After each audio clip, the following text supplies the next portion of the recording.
Hello everyone, and we are back with another Iron Warrior cosplay Q&A.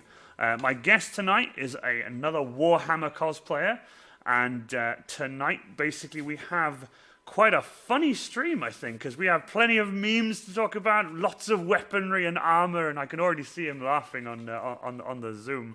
But I tell you what, he's here, he's alive and well, he wasn't on Cadia when it fell, so I'm really, really happy to announce that tonight on Iron Warrior Cosplay's Cosplay Q&A, he's laughing so much, the one, the only, Mr.Benn Cosplay. How the devil are you, Ben? I'm good, thank you. I'm absolutely brilliant. Yourself? Very, very good, very good. Hope you Good. didn't mind the little Cadia jab there, because Yeah, Vescu's like right down south. We were nowhere near Cadia. It's nice that you're here. It's nice that you Yeah, weren't thank on you the very planet much. when that happened. Can I just say thank you so much to Mr. Titan for the 4 months there. Thank you so much. That genuinely means a lot. Mr. Titan 40k just subscribed for 4 months with let's see. So the Emperor and the Mrbenn Inquisition is watching you. Oh, apparently the Inquisition is watching me. Oh, good, about bloody time. But thank you so much, Mr. Titan. That genuinely, honestly, means a lot. That sub there. Thank you so much. Thank you so much. How are everyone in chat? You all good? I hope everyone's doing well tonight. Awesome. Let's hope Rona hasn't got you just yet. Well, ladies and gentlemen, tonight we have Mr.Benn Cosplay, and he is an absolute legend, a very, very good friend of mine. We've known each other for, well, I know we haven't known each other as long as I've known some of my Warhammer 40k friends, but we've chatted a lot. It's probably reached about 2 years now with setting up of Adeptus Habitus. Yeah, the Adeptus Habitus. Yeah. Yeah, it was. That was because it was you, me, and was it you, me, and David Roth? Because the chat started ages ago with David Roth. Yeah, and myself. it was Alistair set up a thing in one of the Facebook groups about going to Warhammer Fest in 2019, and we were like, yeah, or no, I think it was the open day. It was the open day, I think. It was it started with Vigilus Open Day, and it was myself, Mike, Dave Sinclair, aka Rogel Dawn, and a couple of others, Ginger Nuts Cosplay, and we went. We had a brilliant time, and Games Workshop let us in and everything. And we basically said, "Do you want us to come in cosplay for your event? We're not going to do any of this stuff. We're literally just going to be there for the customers." And they were like, "Yeah, we'll set up a space for you." And they did, and it wasn't the most. They hadn't really thought this out on their end because of Space Marines. I mean, don't get me wrong. It was just like a spur of the moment thing. It was literally last minute sort of thing. By the time we got this all organised, but it was the staff canteria, the staff canteen, and that had video game stuff in it for some upcoming video games and the Golden Demon Awards. So we got put right at the back of this canteen behind a curtain, and it was probably that much space width-wise, then it was rather long, but it was that much space. And then all of the staff had their stuff there as well. There was a couple of kettles, microwaves, and a desk. And we looked at them, and I just went to the guy, "This isn't going to work." And he went, "What do you mean?" I said, "We've got Space Marines that are this wide and 7 foot tall. And a Tau battle suit that's at least 8 foot wide." And he was like, "We'll go through this door here." So we ended up in this corridor behind the canteen. And so, yeah, that's how Adeptus Habitus started. And then we said to them again, "Do you want us to Warhammer Fest?" And then yourself, David Roth, and everybody else got involved. And we've just sort of exploded from there. And it's been amazing. A lot of fun doing stuff for GW because... especially Warhammer Fest of all places. Oh yeah, definitely. Warhammer Fest is like one of the biggest Warhammer events, and it's the best. I missed it this year. It's the saddest thing because I love Warhammer Fest. I mean, it's one of my favorite Warhammer-based events. Yeah. Like I love Warhammer Open Days at in Nottingham, like at Forge World. That's great. But as a main Warhammer event, like Warhammer Fest is my favorite. Oh, definitely. The logistics behind Warhammer Fest last time we went were brilliant, and it's just leave your kit here and you can bug Huge off. room. We had a massive room, plenty of water. Got to meet Duncan, who I didn't know. Who you didn't know? Yeah, that was really funny. Don't even. Everyone's going, "Oh, we're going to meet Duncan," and I'm sat there like, "Who's Duncan?" Duncan to me means something completely different. Duncan's a god. He's also a meme. He's like the man himself. Yeah, he's an absolute I learned that one. Absolutely. It was quite nice what they did for us. Watching the Space Marines and the Tau Battle suit get everything on, and I'm there. Do you need any help? Yeah, please. It's always that. It's always everyone helps each other, and that's what I absolutely love about it. Can I also? It was weird because all I did was Nate the Chili Valhallan. Thank you so much. Oh, for the hey, follow. Nate. Finally got my Twitch account back, so can now tune in. How be it? We are good. We've literally just started, so thank you so much for tuning in. I've met Nate. Oh, there you go. You've met Nate. Awesome. Nate's the Chili Valhallan. So yeah, he fell over at the last event we did and snapped a las rifle in half. If it's the right person I'm thinking of. We'll see now when they hear that. So. Yeah. But I know Warhammer Fest. Obviously, I didn't meet you at Warhammer Fest, did I? I met you at an event before that, I believe. I think I met you at an event. I think in a passing by. I think. I can't remember because you weren't a guardsman at the time. You were your Star Trek officer. I think. No, I got the Star Trek after Warhammer, after doing the Warhammer stuff. No, Warhammer's my first cosplay. Because I feel like I've seen your posts. Yeah, I feel I met you before Warhammer Fest, but I don't know. I can't be 100%. It's always foggy because there's you meet so many different people. There's so many people that I know. It's crazy. It's crazy. It's definitely it's when you all get together and you're like, right, I know those three people. Who the hell? Oh, you're that person and you're that person. My favorite one was I joined in. I was doing. I was just doing a Twitch crawl for like something to watch while I was eating, and obviously I saw that a Borealke was on, and she was on my stream literally the other night, and I jumped on her chat, and we were chatting away, and I said, "Oh, hi, how are you doing? That's all great." And she was busy painting and stuff and chatting away in both French and English, which is really cool. It's a bilingual channel, as well, watching some stuff. And a bunch of people in the chat were like, "Oh my god, are you the Iron Warrior?" And I'm like, "Yeah." And I was like, "Oh, yes, I am." And I was typing like, "Yes, I am." And everyone in chat were like, "Iron within, sax without." And I was like, "Oh, god. That's all I'm going to be known for now." I can't go anywhere without seeing that sax video. Sax videos everywhere. The amount of times. I'll send you like screenshots, won't I, from it on YouTube, and I'm like, mate, you're everywhere. I can't get away from you. Honest to God, I've blown up on Reddit 3 times now. It's brilliant. It's honestly. Mate, we already have a question for you. Before I start with my questions, we have a question from you. Go on. Artus Blackfire, where is Ben's orange stripe? Orange stripe? Artemis Blackfire? He's blanking. The 601st? Oh, the 601st. Yeah! Hey. I need to paint one on. I'll probably put like a stripe on my chest or something. I am in the 601st group, but I don't think I ever got accepted as a proper mender. So I might put an orange stripe. Sorry, it was the name that threw me. It was the name. It's fine. Artemis Blackfire is Shiona, or she. Oh, hey, Shiona. Yeah. And the 601st anyone in chat who hasn't met the 601st, the 601st are amazing people. I'm also a member of the 601st. I can't wait to get my armor and stuff sorted. Also, Extra Cosplay is in the chat. Hello, Extra Cosplay. David Roth, Extra Cosplay. Hey, David. Chat. I will say, Duffrig, it'll be about time that you came over to the loyalist side.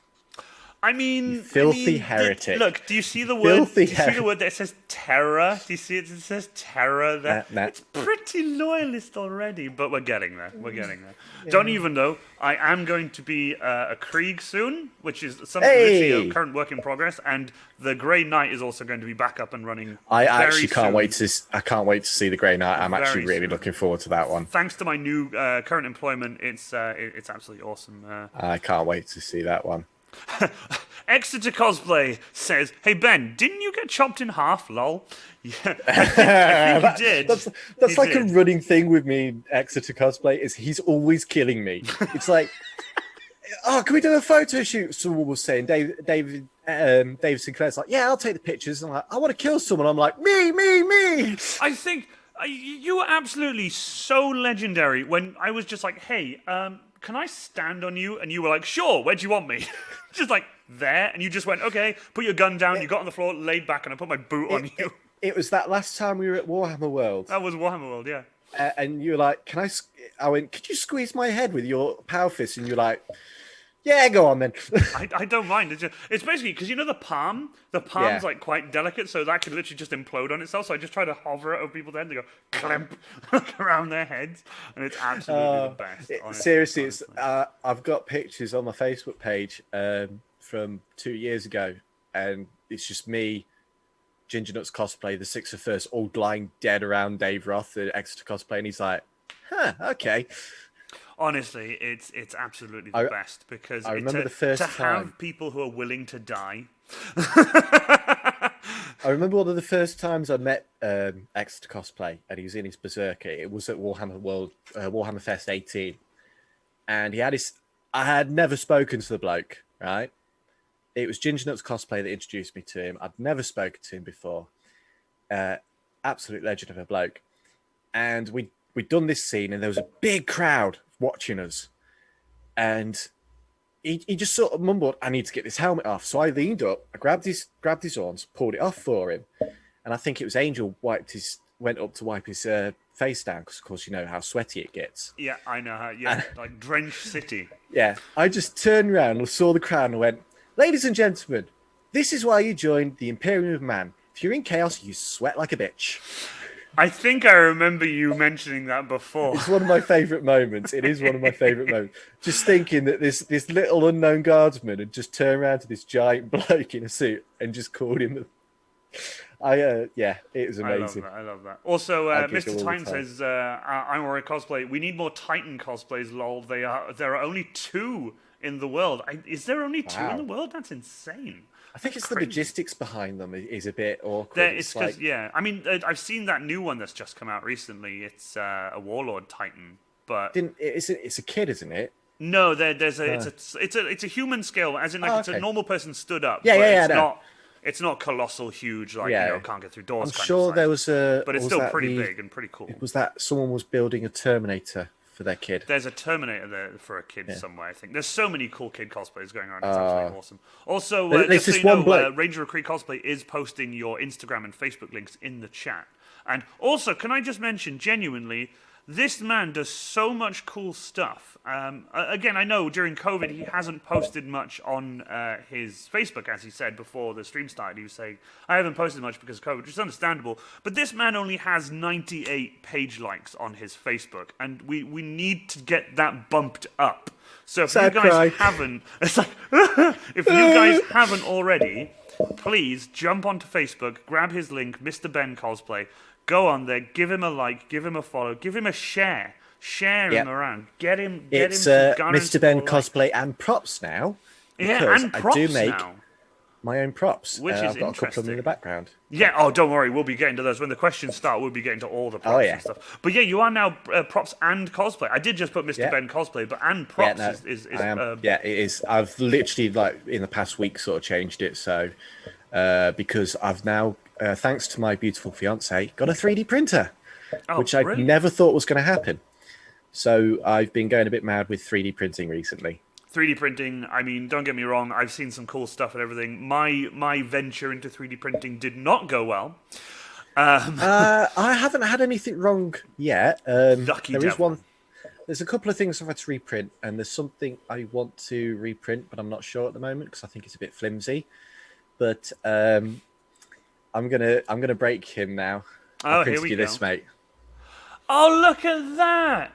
Oh my God, it's a no ghost logo. How? Because you were 3D printing it, and you kept sending me pictures of just the tiniest corner, and I'm like, I can get no information. I've been teasing him all week with this. This is cool. It's very thin. That's why I'm thinking of reprinting it. Because honestly, I don't mind hours. That it's thin. I don't mind that it's thin. It looks nice. Yeah.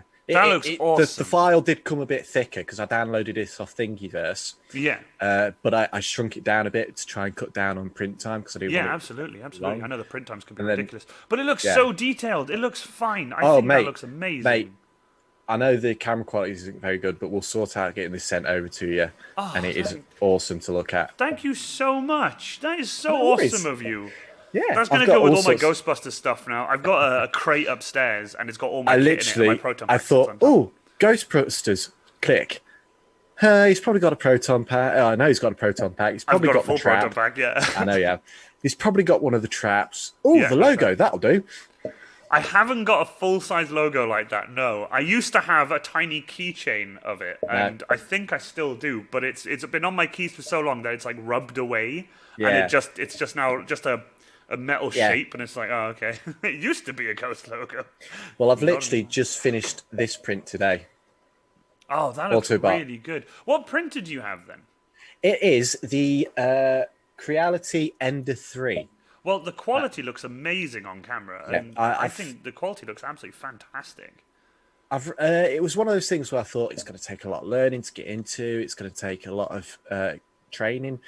But besides a couple of prints when I was doing the calibration cube and stuff like that, I haven't had any major problems. Just stuff curling up where I've got the temperature wrong. I've not had anything actually go wrong with the print. It's just been the temperatures. So I've been pretty lucky so far. Touch wood. Well, I had nothing but problems. So I sold it, and I sold it to a very good friend of mine, Andrew at Nocten's Forge or Nocten's Cosplay. I sold it to him. Fair play to him. He'd come down to try to help me fix it because he's a legend with 3D printers. Yeah. And he was like, you know what? I'll buy it off you if you're selling it. And I'm like, I am selling it. Do you want it? And he was like, right, take it apart for me, pack it away in the same box. I packed it away perfectly, just like it was when I got it. I took it all apart, put all the nuts and bolts back in the bags and everything. Took it up to him. Went up, delivered it to him, chilled with him for a weekend. By the time I'd gotten back the following morning, he was like, I got it working. He did have to, don't get me wrong, he did have to replace a good chunk of parts on the actual end and everything. He did replace it with some new, updated and more better parts and stuff. He has had some issues with it a little bit here and there, but now I think it's one of those things with how fidgety they can be. Yeah. If you get a bad one, that's it. You're buggered. I think I had a bad one because the bed was warped, as in the actual metal plate of the bed was not straight. Oh, the heating plate. Yeah, the actual bed was screwed. Oh. So if your heating plate's not flat, you've definitely got a problem. Yeah. But you can get replacement plates and parts. But they did send me one. I did tell them. I sort of complained, not in a mean way. I was like, hey, just so you know, and I sent them pictures of like the ruler on the bed, and you could see blatantly where it was curved inwards. So they sent me another one, but it still wouldn't work. But I've given both beds to Andrew. He's got them both and everything. It's all good. I've upgraded mine with a glass bed at the moment, and then I'm probably looking at doing a magnetic bed because you could literally just slide it off, bend it, and the thing pops off. You slide the little thing off and bend it, and then that's absolutely awesome. Don't get me wrong, I did use the money that I sold my printer for to get a laser cutter, so I've got Laserface now. Laserface. Yes, I know Laserface. I'm cutting my foam. People have actually updated their printers to be laser printers and CNC machines and stuff like that. Yeah, you can get different stuff for them out. There's one I've seen which is really cool. It goes over and it picks up the different like blades and stuff like CNCing. It'll pick up different ones, and it's like I want it so bad. But I tell you what I do want is a CO2 laser. CO2 laser I'd love because they cut through foam like that. They're so powerful. There's a new 3D printer coming out. If I had the space and money for, I'd be like on it straight away. So the plate going backwards and forward is called the y-axis, and then the extruder is your x-axis, and then of course that's your up and down your z. Yeah. Well, instead of just a square plate, the y-axis is a conveyor belt. It's a conveyor belt, like a treadmill belt. So it's just an infinite y-axis, so you can print like entire huge things in one print. That's madness. Yeah, it's going to be about $1,000. To be fair, that's actually cheaper than I thought it was going to be. That's still a lot of money, though. It is still a lot of money, but I thought it was going to be like near $2,000 or something. But no, for $1,000, you get a tray. And I'm wondering how the hell they're going to heat it. How are they going to do like the the slicer program and everything for it. It's going to be so. I think it's coming out at the end of the year. So Nate just put inhales sharply. yeah, Too much money. I got it. I got the update on my phone. He's like, "Oh, they've released the price. Okay, end of the year, and yeah, £1,000. Is that all? Jesus." Yeah, but I'm not gonna lie. If I did have £1,000, I probably wouldn't drop it on a 3D printer. That's me though. That's me though. It would have to be like I have got millions in. I've like recently won the lottery, sort of. Before I look at buying that. Because God, I mean, don't get me wrong. Some people will be like, £1,000. Like, I could save up £1,000. That kind of thing. I'm like, if you're making money off, if you can do your CAD and making money off 3D printing, then fair enough. Because I've seen people that got printing farms. So yeah. Right. Anyway, intro over. Intros. That's absolutely awesome. Yeah. Can I just say thank you so much for coming onto my stream. I really appreciate this. I know you've been quite excited. Just a bit, which is very, very awesome. And we will start off with the questions. But I do have. You said you are the 716th Vestian Regiment. That's who you are, is it? 716th Blue Vest is our nickname. It was a regiment that me and my brother made probably nearly 12 years ago when we first started doing Warhammer minis. We sort of started with a Space Marine group that made our own chapter called the Blood Warriors, and we decided to make our own Imperial Guard regiment that would actually work alongside the Blood Warriors. And we wanted to add a bit of colour, so we painted their undershirts blue. I couldn't think of a name. So tactical blue. Yeah. Tactical blue, brown trousers, green body armour, black boots. And we couldn't really think of a name, so we just went with blue vests. And then when I got into cosplaying, I thought, you know what, I'm going to make an Imperial Guard, and I am, instead of going to try and struggle making Acadian, I'm just going to make a blue vest, because then nobody can say anything about it being accurate, because it doesn't exist anywhere except in my head. You see, I kind of like that. It's the same with, I know this is a completely opposite world to the 40k universe, but it's the same with my Ghostbuster. My Ghostbuster adheres to no rules. I hate that there are rules. The fact that there are Ghostbusters groups out there, I know mainly in the US, I know there's one in the UK, we won't mention names, but they're like, if your costume isn't movie accurate, if it's not to the letter, you cannot join us. And I'm like, wow. Yeah, I've heard of other cosplay groups like that in other sci-fi franchises. So I decided to start my own. So I started the Carmarthenshire Ghostbusters, which is if you've got a Ghostbuster cosplay and it looks as close to a Ghostbusters cosplay, and if you can recognize it as a Ghostbuster cosplay, then you can join. I literally do not care, because I found like when it comes to Ghostbusters, it's the fun. Yes. Because it's Ghostbusters. Don't get me wrong, cosplay is also that. But when it comes to the Ghostbusters universe, I just want it to be fun. Because I do kids' parties and stuff like that, and raise money for Latch and stuff. It's really fun. And I don't want it to be Ghostbusters is a tongue-in-cheek franchise anyway. Yeah, if you look at the first two films. The whole film was a comedy. If you look at the first two films, it's very much tongue-in-cheek. Yeah, absolutely. It's got Bill Murray in it. What do you expect? Yeah, I mean, Bill Murray, of all people, in no film with Bill Murray in it can be that serious. I mean, even Zombieland, he was hilarious in. I loved him in Zombieland. I do know about that cameo, yeah. We have a question for you. Oh, yeah? Mr. Titan 40k says, question for Mr. Ben, what is the hardiest prop or costume you've ever made? Hardiest? Ooh, yeah, the hardiest proper costume you have to make. So, what I had a lot of help building my original 40k cosplay because I'd never done any of it before. So, Ginger Nuts Cosplay helped me build the chest armor. He did the pauldrons for me, and then I just got this cap. Because I couldn't make a helmet in time, sort of thing. And he eventually sold me a las rifle that he'd already built. I just painted it up. Well, he repainted it, for me, because it was in a different color at the time. And then he went off work for a bit and took a commission. Well, sort of helped me out again and built my. Here we go. This is where the props come into Here we go. The Mark II. Iron Warrior. Not Iron Warrior. Woo! Bastion. Iron Warriors! Wrong one. Can I get some Iron Warriors in This chat? this is the Mark II Vestian armor. So it's got this is awkward name stripe, a couple of medals because I am I also a like sergeant. the bullet holes. I like the bullet holes. Yes, I thought I can't be too clean, so I put some bullet holes in as well. Very I awesome dug those detail out with the bullet myself. holes.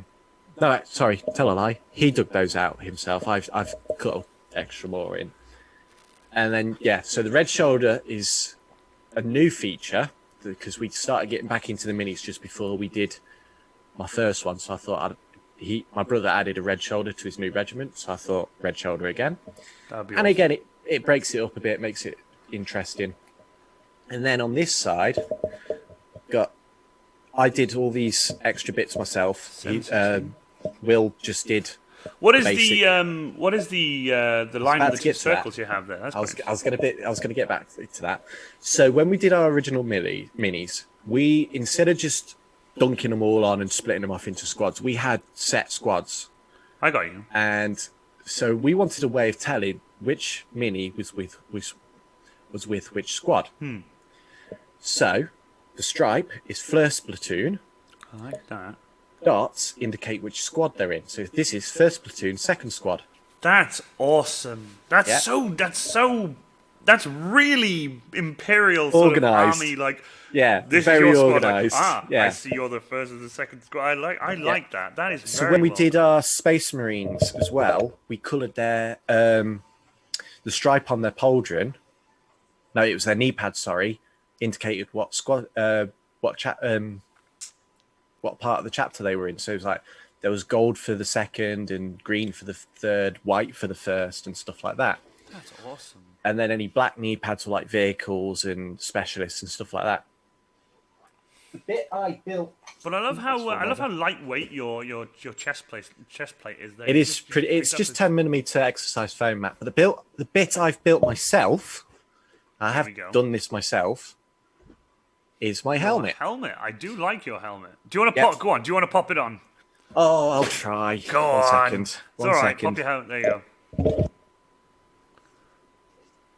There you go. He's gonna pop his helmet on. Here we go. There you go. See if we can get him to keep it on for the entire stream. Let's see if we can get him to keep it for the entire stream. There you go. No, he can't put his headphones on. I just realised. Damn. I was going to get him to keep it on. I was literally just telling the chat, and I was like, I think I'm going to try and get him to keep it on for in the entire stream. No, because then I can't hear anything you say. I was talking to the chat because I was like, I realised you can't put it on because of your headphones. No, I've tried, and it just doesn't quite fit. Oh, damn. And obviously, you don't break it, obviously. No, but we do have a question here from Artist Blackfire saying, has it survived the yeet test, your armour? No. I haven't done the yeet test, and I don't want to do the yeet test. But you have, if I'm right, you have been cut in half, and it's still survived. So I've been cut in half. I've been stomped. I've been head crushed. I've jumped on a Space Marine. You have I've been shot plenty of times. I collided with an orc. You have, haven't you? Yes. Yeah. I remember that. We were line. Sorry, I'm dyslexic. That's okay. Tumble over my tongue when I get excited. We were walking the line at Warhammer Fest 19. Yes, that was the best. And I actually photobombed someone and it ended up on Instagram. Do you remember that one? I remember that one. Yeah, I didn't expect to see that photo. I just sort of walked up, saw someone taking a selfie. I was like, photobomb. But yeah, and then so Ginger Nuts just shouted, Sergeant, what? Orc!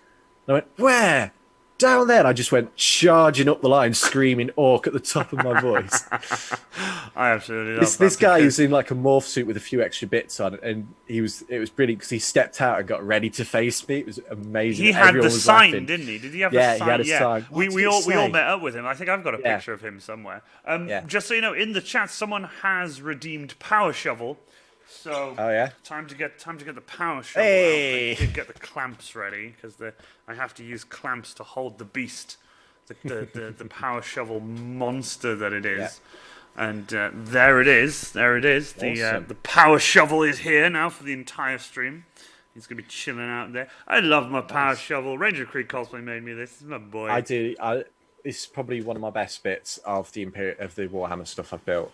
Just the amount of detail on it, because one of the things I do is where the paint rubs off, instead of repainting it, I get a silver Sharpie and go over it to Battle sort of like damage. natural wear. Yeah, and then on the back of my helmet, it's got my name and number, That is awesome. so they can ID which head got blown off. But also on the underside of the helmet, it says "Born to Kill" and "May the Emperor Protect." Ooh, I love Born to Kill. Yeah, That's and then interesting. That's interesting. I've I got- tell you what. There are no LED lights because the batteries are dead. The batteries died at the end of last stream. It's finished. I moved the shovel over, and I was like, why aren't they working? And I kept testing the lights, and they don't work. So I'm gonna have to get the new pair of batteries for this. I have also got a tally mark on it. And kill someone said, count? No, campaign count. Ooh, campaign count. Yeah, I like missions, that. battles. How many battles? So every time the Vestian comes out, I add a mark. I like that. Obviously, I've bumped up the numbers a little bit just to show I am a veteran. Yeah, but I've bumped up. From now on, every time I take him out, he gets a mark. I like that. People are very much upset in chat that my batteries are dead. If I can find some here, I'll absolutely. What battery does it take? 2 AA's. I think I've got some. I'll throw them through the screen at you. Throw them through the screen and just get them for me. Get them for me. That'd be got- awesome. A 1, 2, 3 if you want it. Oh wow, they're so small. They are the Yeah. tiniest of batteries. I need those for something airsoft related. So I like that. Casual Prop says that's so cool. So you know how often you've worn it. yeah, pretty much. But like I said, I've bumped up the numbers a little You bit. fudged the numbers a little bit. Fudged the numbers. I think it's the first 6 or 8 are fake, something like that. And then it was just because I repainted it, and I was like, I just kept adding details. And then when I did my second armor, I had a different green, and they didn't match. So I repainted the helmet, and I fudged the numbers because I couldn't remember what it was, and I did the detailing a little bit better. See, I'm thinking to myself, I wish I had done that. Like, you know, tallied You how could many. have a kill count because you've got power armor. I've just got a yeah. flashlight. I've tallied got how a many- laser pointer. You've got the flashlight. Yeah, I've got a flashlight too. It's there. There it is. And literally the barrel of the las gun is there. Mine. Ah, I nice. I eventually bought this off Ginger Nuts Cosplay because he lent it to me for my first event, and then I bought it off him because I just kept using it. He was like, "Yeah, just have it." I don't think I've ever sold. Not sold. Sorry, I don't think I've ever lent. Oh, actually, no, that's a lie. I lend my Auspex eye to Ranger of Creed cosplay quite often at conventions when it was too hot and when you needed to see. He would put my Auspex eye on. Yeah, But because I've it's so worn your big helmet. and chunky, I've worn your helmet. that is such a funny picture. God, that is such a funny I love picture. that picture. The one with Dave Roth with my helmet on as well. Because honest to God, the thing is that the helmet is scaled to the suit, not to a person. So And when you I'm put a it on bit of a with skinny- nothing else on, it's just like, it's massive. And then when you I'm wear a bit the of a chest piece skinny and put it runt on, as it's well. fine. I'm a bit of a skinny runt as well, aren't I? Oh my God, I'm not gonna lie, you are a tiny human being. and I'm it's- 6'4" and I'm like paper thin. So when I've got this big bulking helmet on, I'm looking around going, "Oh, this is cool." And everyone's just laughing their ass off. I'm like, "What's so funny?" It's so 'Cause of funny course I that- can't see it. The best one I've had is when we were swapping helmets and everyone was trying on different helmets. I've forgotten what his name, just some random guy, I think. I don't think he's actually part of our group, but he came over and he was, "Oh, this is so cool." And he put the helmet on and he goes, "Wow, you can see?" And I'm like, "Yes, of course I can see. If I Yes. can't see." I'm gonna, No, it was when I put while Dave's we're on. chatting, I'm gonna try and find Put Dave's on and I was like, "Wow, you can see so little through this." I'm It was gonna try like and he was a find some batteries. stormtrooper helmet.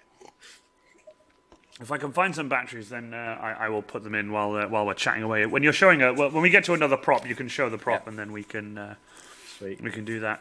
But questions, cosplay questions, and also Hey!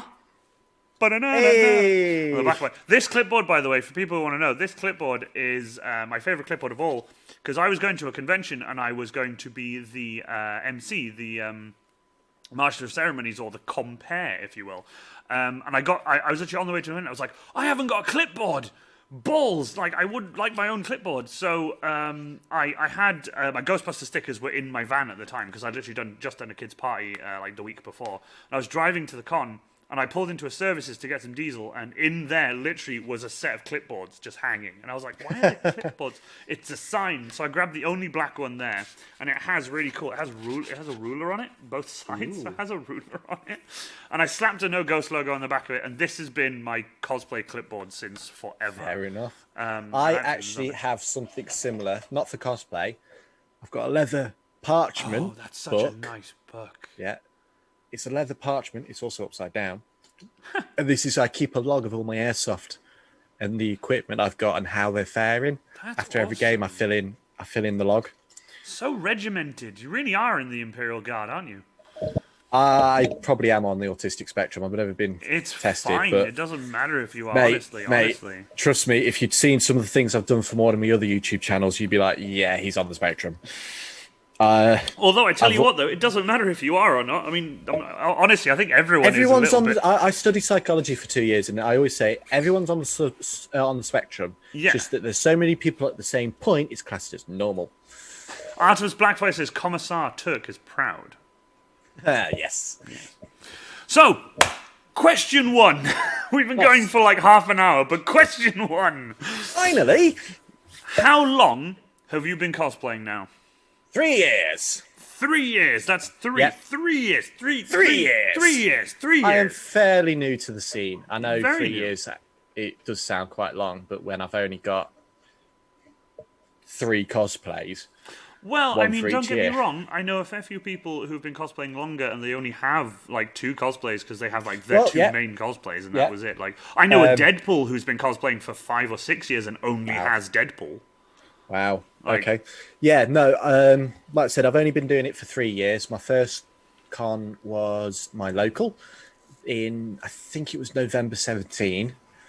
I then did Warhammer Fest in 18, where I first met some of the awesome people that then became Adeptus Habitus. I can't remember if you were there or not. Not the first Warhammer Fest, sadly. I wasn't. I wasn't at the first one, no. I wanted to, but I don't think I was able to attend. But I made sure that the year after, I was going to be there 100%. Yeah. So I was there. And that was at the Rico Arena. Rico Arena in Coventry, yeah. In Coventry. And like I said, and then we started doing Adeptus Habitus, and I've just done Warhammer ever since, really. And then this year, I've started doing Star Trek.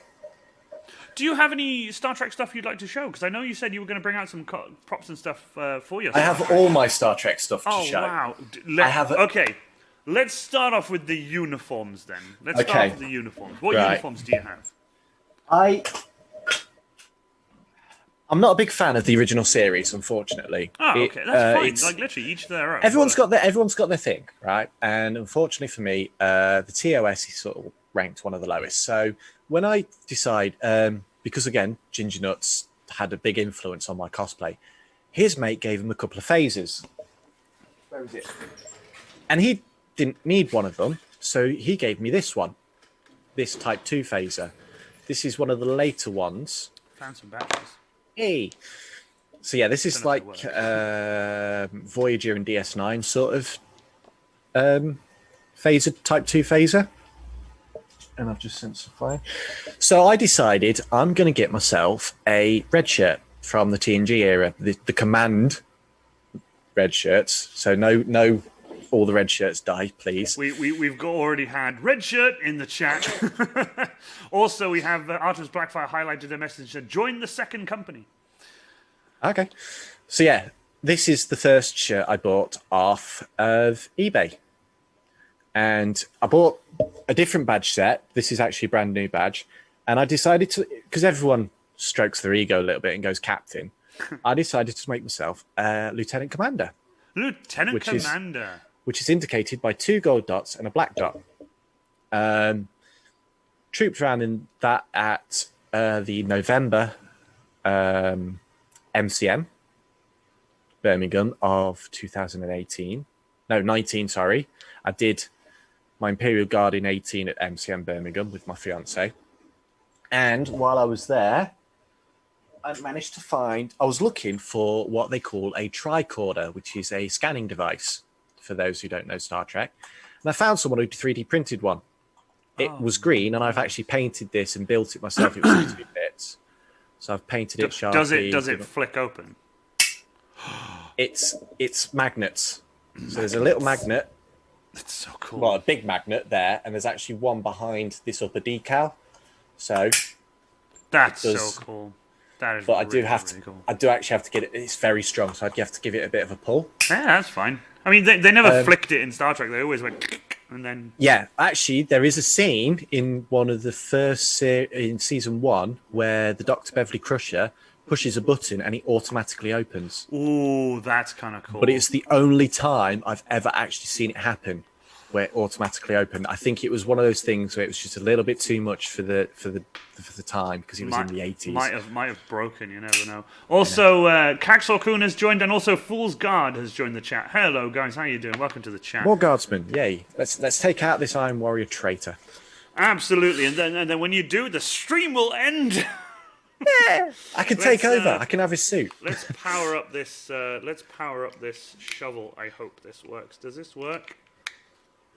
They are very dim, but they work. They work. I don't know how long these batteries are going to last, because they've been in that drawer for forever. So let's get this. Well, yeah. Anyway, so I then went on and got a set of trousers off Wish, which I'm not going to bother showing, but I've updated those with a few bits of Velcro, and I've made my own holster for the phaser and the tricorder. Oh, nice. So I can actually mount them to my trousers, because I was just putting them in pockets and all sorts.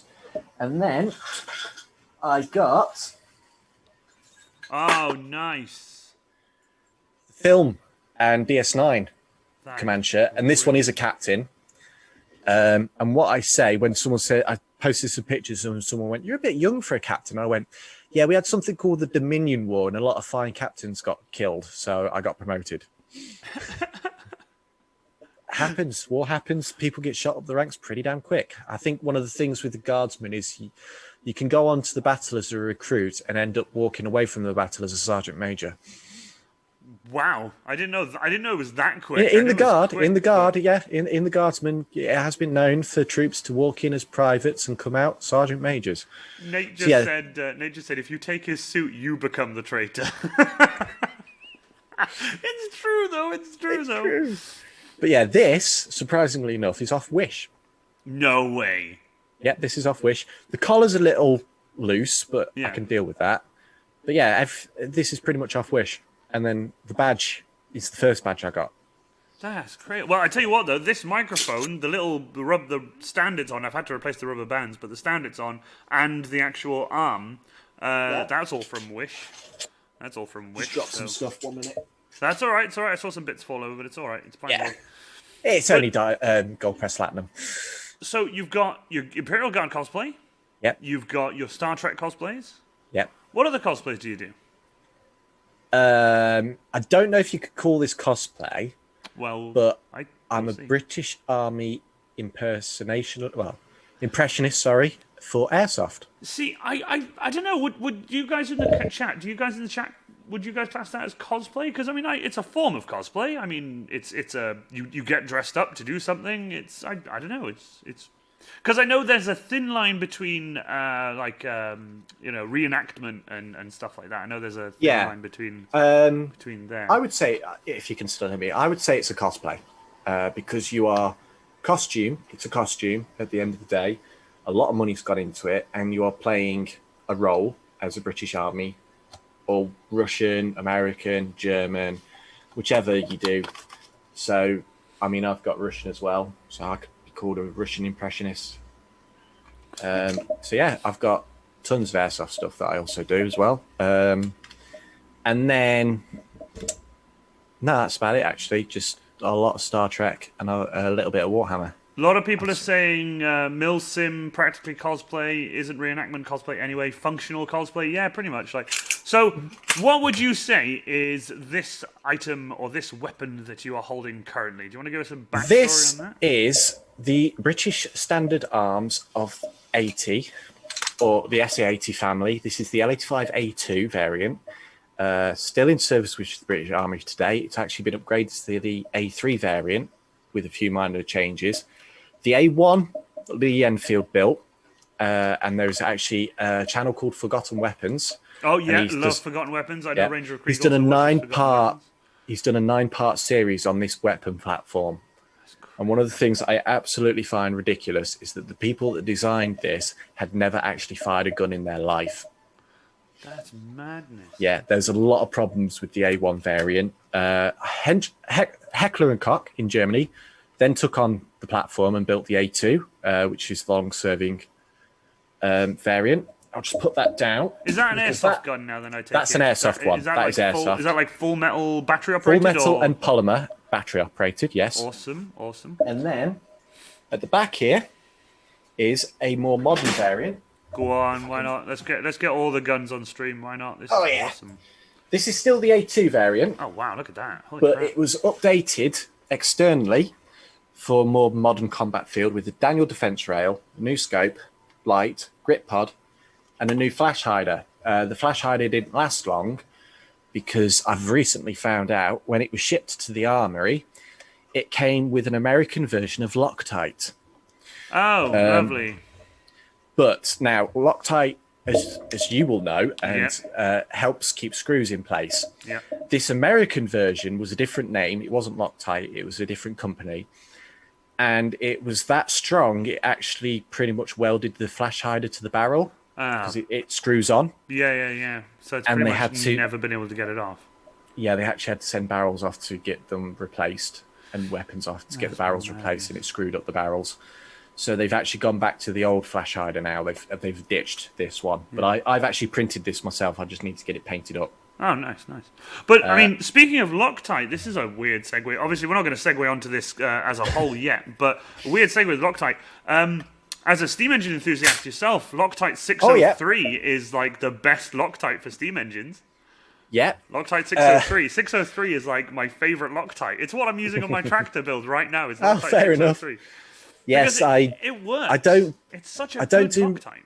I did do a bit of model engineering society, but I didn't really do much engineering. I'm not an engineer by trade, unfortunately. So I never really did much physical fixing work of engines, but we did use Loctite. I think it was 603. 603 is what I've used, and I know a bunch of steam engine boys that I know use 603 as well. Don't get me wrong, not on full-size locos, I'm talking your model steam engines, but when I say model steam engines, I'm talking actual running, will pull... 7.25-inch gauge, will live actually, steam, you sit on it, you actually have to coal it up and fire Oh yeah, I've done that. It's like a real train, but smaller, it's called miniature. I had this brilliant knack whenever I ran someone else's steam train at one of these events of making it lose pressure. Oh, don't do that. Why you do this? Halfway around the track, he'd be like, why has he stopped? I've lost pressure. I was young, I was learning. That's fine if you were young, it's fine. Don't get me wrong. I do have one query. Is there a Loctite 601 and is the cap orange? I don't know if there's a 601st with an orange cap. I'll have to check. We have to write to Loctite now and say, Dear make Loctite, a 601 with an orange tip. And I love that. Petition will be in the chat. Here's a funny one for you. The Gwilly Steam Railway, when we're on the footplate of the actual steam locos doing the runs for like the Halloween, Christmas, doing the cream tea and stuff like that. Well, we're actually running that. Really funny. Someone asked when we were on the footplate, they were like, "So what happens if you lose pressure, on halfway down the line?" It's like sheep on the line. And he was like, "What do you mean?" I'm like, "Sheep on the line." I'm like, "Are they?" And I'm like, No. If we lose pressure, we haven't lost pressure. It's sheep on the line. There's sheep on the line. Got to sort out the sheep on the line because." One of my friends told me this story, right? From it was a recount of something that happened to him. He was at somewhere with a friend, and this person wasn't that knowledgeable about steam railways, and he turned around to my mate and went. They were talking about it in the stations and about safety valves because they had been in this film they watched. And he was like, why do they need safety valves? And he's like, so it doesn't explode because the pressure could get too high? Well, what do you mean? He said, well, when they're sat in the station not doing anything, the pressure builds up, so they need to release the pressure, otherwise it blows up. Well, why don't they just drop the fire and turn it off? Drop the fire and turn it off. I would look at that person and be like, listen here, you little shit. I didn't get up at 5 o'clock in the morning to come and get this damn thing started up so you could drop the fire halfway through the day. Yeah, but this would be at every station it stops at. Oh, good God. It's awful. Awful. Well, I tell you what, we will get back I to literally just went, oh no. We will get back to steam engines because we've got a really cool segue to go with Ben when it comes to steam engines. But for those of you who don't know, oh, thank you so much. Oh wow, Flying Scotsman. It's Flying Scotsman CD. That's awesome. Just as we get off talking about trains, I absolutely love it. But we are going to get back on to talking about trains. Don't worry. Incidentally, the Flying Scotsman is my favourite train in the whole wide world. It's like my favourite train. And then second is the Mallard. Mallard's the second. Then I'll give you that one. Mallard's City Churro beats Mallard's the awesome. Flying Scotsman. But I love the Flying Scotsman. Also, when Tornado's amazing. We know we're gonna. Huh? Tornado's amazing. The one they built. I've been pulled by Tornado, and I've been pulled by Flying Scotsman, and I've touched the Flying Scotsman, and I've got a lump of coal from the Flying Scotsman. So damn you! I want to get a lump of coal from the Flying Scotsman so bad. I want to get a lump of coal from the Flying Scotsman. God damn it! You know, we're talking about railways. About half the cosplayers are leaving the video. Yeah, I'm not gonna lie. Just so you guys know, a little tangent here is both Ben and I are huge steam engine enthusiasts. I love trains, traction engines, machinery. Old stuff. I mean, you guys know, for those of you who know me personally, I've got a 1955, I think, Ferguson TE20. 1953, Ferguson TE20. I'm currently doing up as a very old tractor. I love that kind of stuff. I love engineering and trains, and I love anything old. It's my absolute favourite thing. Hey, DeFrig, just talking about tractors, my dad used to be a big fan of Massey Ferguson's. Hey! But now he just sits in bathrooms blowing out hot air. He's an ex-tractor fan. Do you know what? I've heard that joke more times than anything, and I absolutely just. Okay, so we have a question from you from Mr. Titan 40K. Question for Ben: yep. Is that a Mark II L81? I think it's an L81 or a Mark II 81. I'm not sure if that's. Are we talking about the rifles I've just put down? Yes. They're the L85 A2. So the L85 is the standard British Army variant. This one. You've then got the LSW variant, which is the light support weapon L86, I think, which is the longer barrel, heavier barrel bipod. It's designed to put down like suppressive fire. Mm-hmm. You've then got the L98, which is the cadet variant, which is single shot only, doesn't have.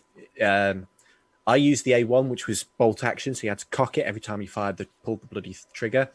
They literally, just as I left the cadet force, went over to gas-operated A2, but it just does single shot only.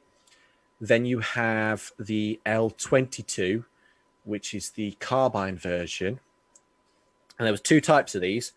One, which looked very similar to what I've just held up, but with a shorter barrel and a shorter handguard.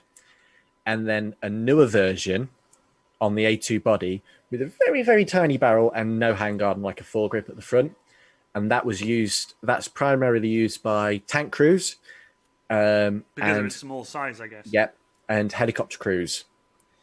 And the reason I know it's used by tank crews is because my brother currently uses it in the army himself. Oh, that's awesome. As he's a tank driver. Your brother's actually in the legitimate army. He's in the legitimate army. He's a Royal Tank Regiment driver. That's awesome. What an absolute and legendary. Gunner. Oh, even better. He can now shoot the cannon. Shoots the main gun. Shoot the big gun. Shoot the big gun. The main battle tank gun. I love it. That's absolutely awesome. Yeah, the reason I'm very regimented in my organisation and everything, I think, has something to do with my upbringing, because my dad was in the army himself. So a lot of the time I was moving about.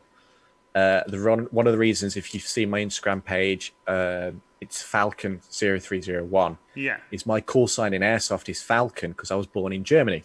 Oh, that's awesome. See, that I didn't know about you. Yeah, no, I was born in Rintel, Germany in 1994 on a British military hospital. I was delivered by a lieutenant.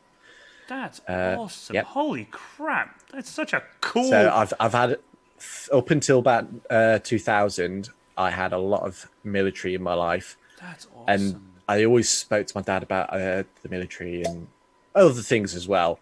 And I've always had a fascination on the military side of things. And now my brother's in the army. I tried to sign up for the Navy myself, but obviously didn't get in. I cancelled the application myself because I just changed my mind. I didn't think it was going to be for me in the end. Understandable. It was a hard decision to make. Yeah, it's not something you just get up one day and be like, I'm going to apply for this. Like it's just. It had something to do with my depression as well, because I live with depression. At the Yeah. time I was suffering, but now I live with it. And I had a bit of a hit with my GCSE scores, and I just gave up. Yeah, admittedly. I can sympathise Yeah, with you. so it hurt. It was a really, really tough call to make.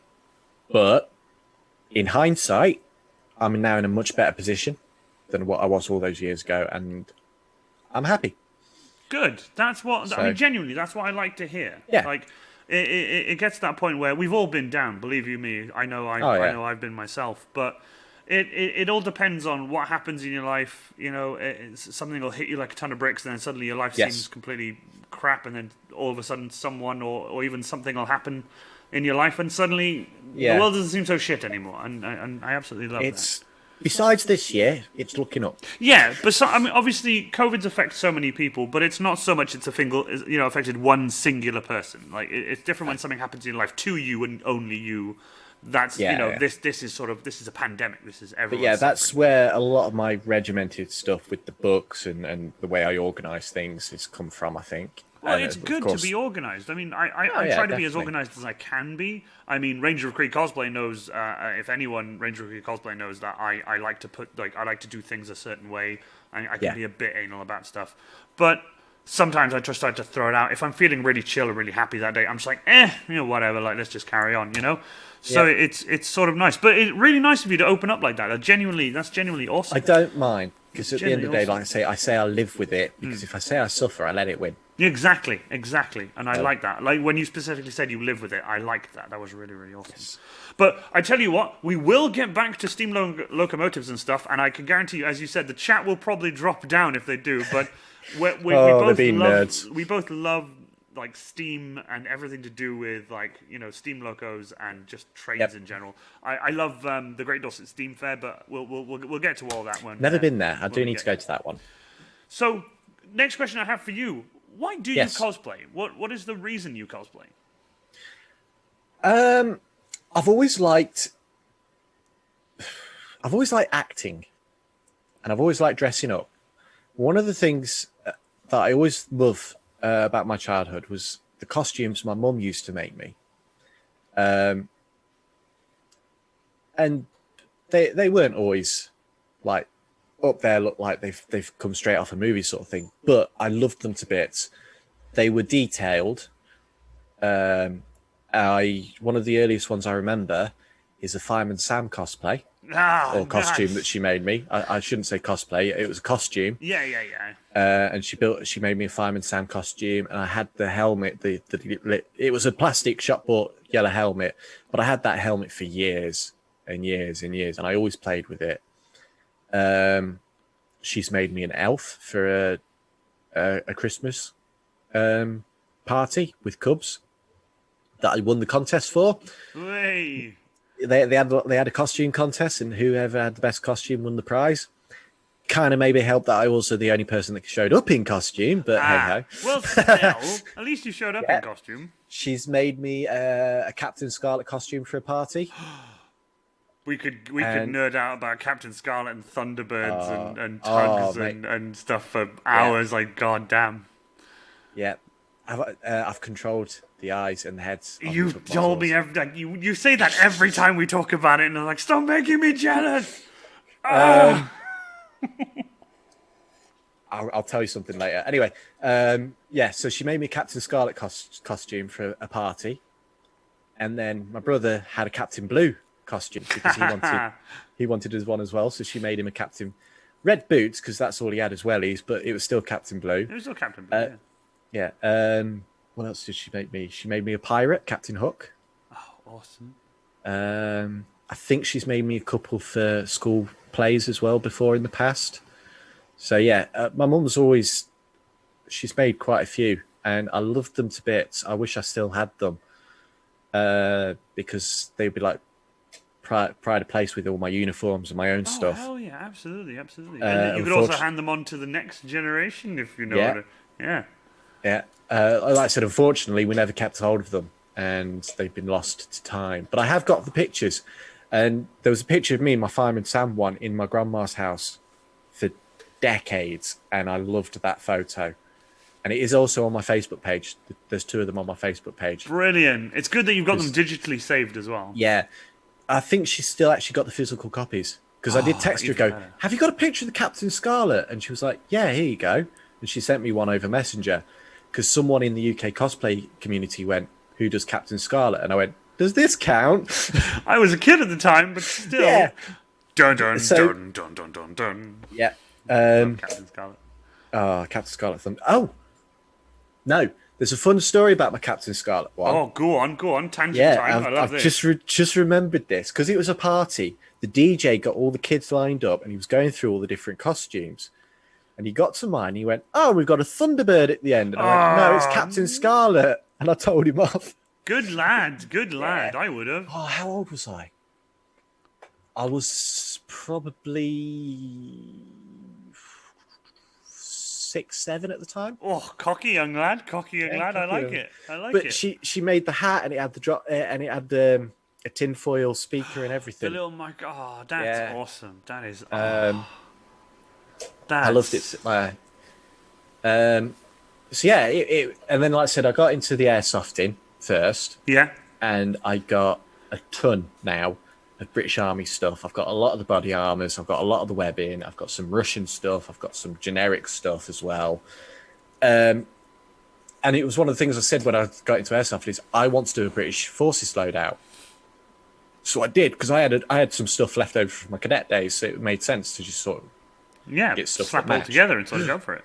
Yeah, and then I'd always seen cosplay on YouTube and Facebook, like the big American events. Not so much in the UK, but the big American events. And I was like, oh, I'm so jealous, and that talent is so more awesome. I could never do anything like that. And I bumped into Ginger Nuts Cosplay at work. And funny enough, he was actually talking about, I overheard him talking about an airsoft gun. And he was talking about snipping the wires and plugging the barrel. I'm thinking, you heretic, why would you do that? And I said to him as we were walking back into work, I went, yeah, over here you're right saying something about airsoft. And he was like, oh no, it was cosplay. And I went, oh, you're a cosplayer? Yeah. Can you help me? And then a friendship blossomed. Yeah, unfortunately I've lost touch with him because he left work and COVID. And so unfortunately I've lost touch with him. But yeah, it was sort of that. He got me into it. He helped me build my first. I was like, I don't know what to build. Warhammer's always sort of interested me. Maybe an Imperial Guard because he was like, oh, actually, I haven't seen any Imperial Guards. A lot of people try to do like the Space Marines or an Eldar or something. I was like, yeah, sweet, Imperial Guard it is. Then thinking I'll be like the only one. How wrong I was. And that was it, really. That's what got me into it, and I just keep doing it because it's fun. It is, isn't it? Yeah. I was walking through MCM in Birmingham in the November of 18, and I had some like blacked out airsoft goggles on, and my fiance was in tow because she was. It was meant to be me and Will, and he had to drop out for personal reasons, so I invited her along because I had the tickets, and so we went along. And the funny thing was that we were parked right on the other side of the venue, right?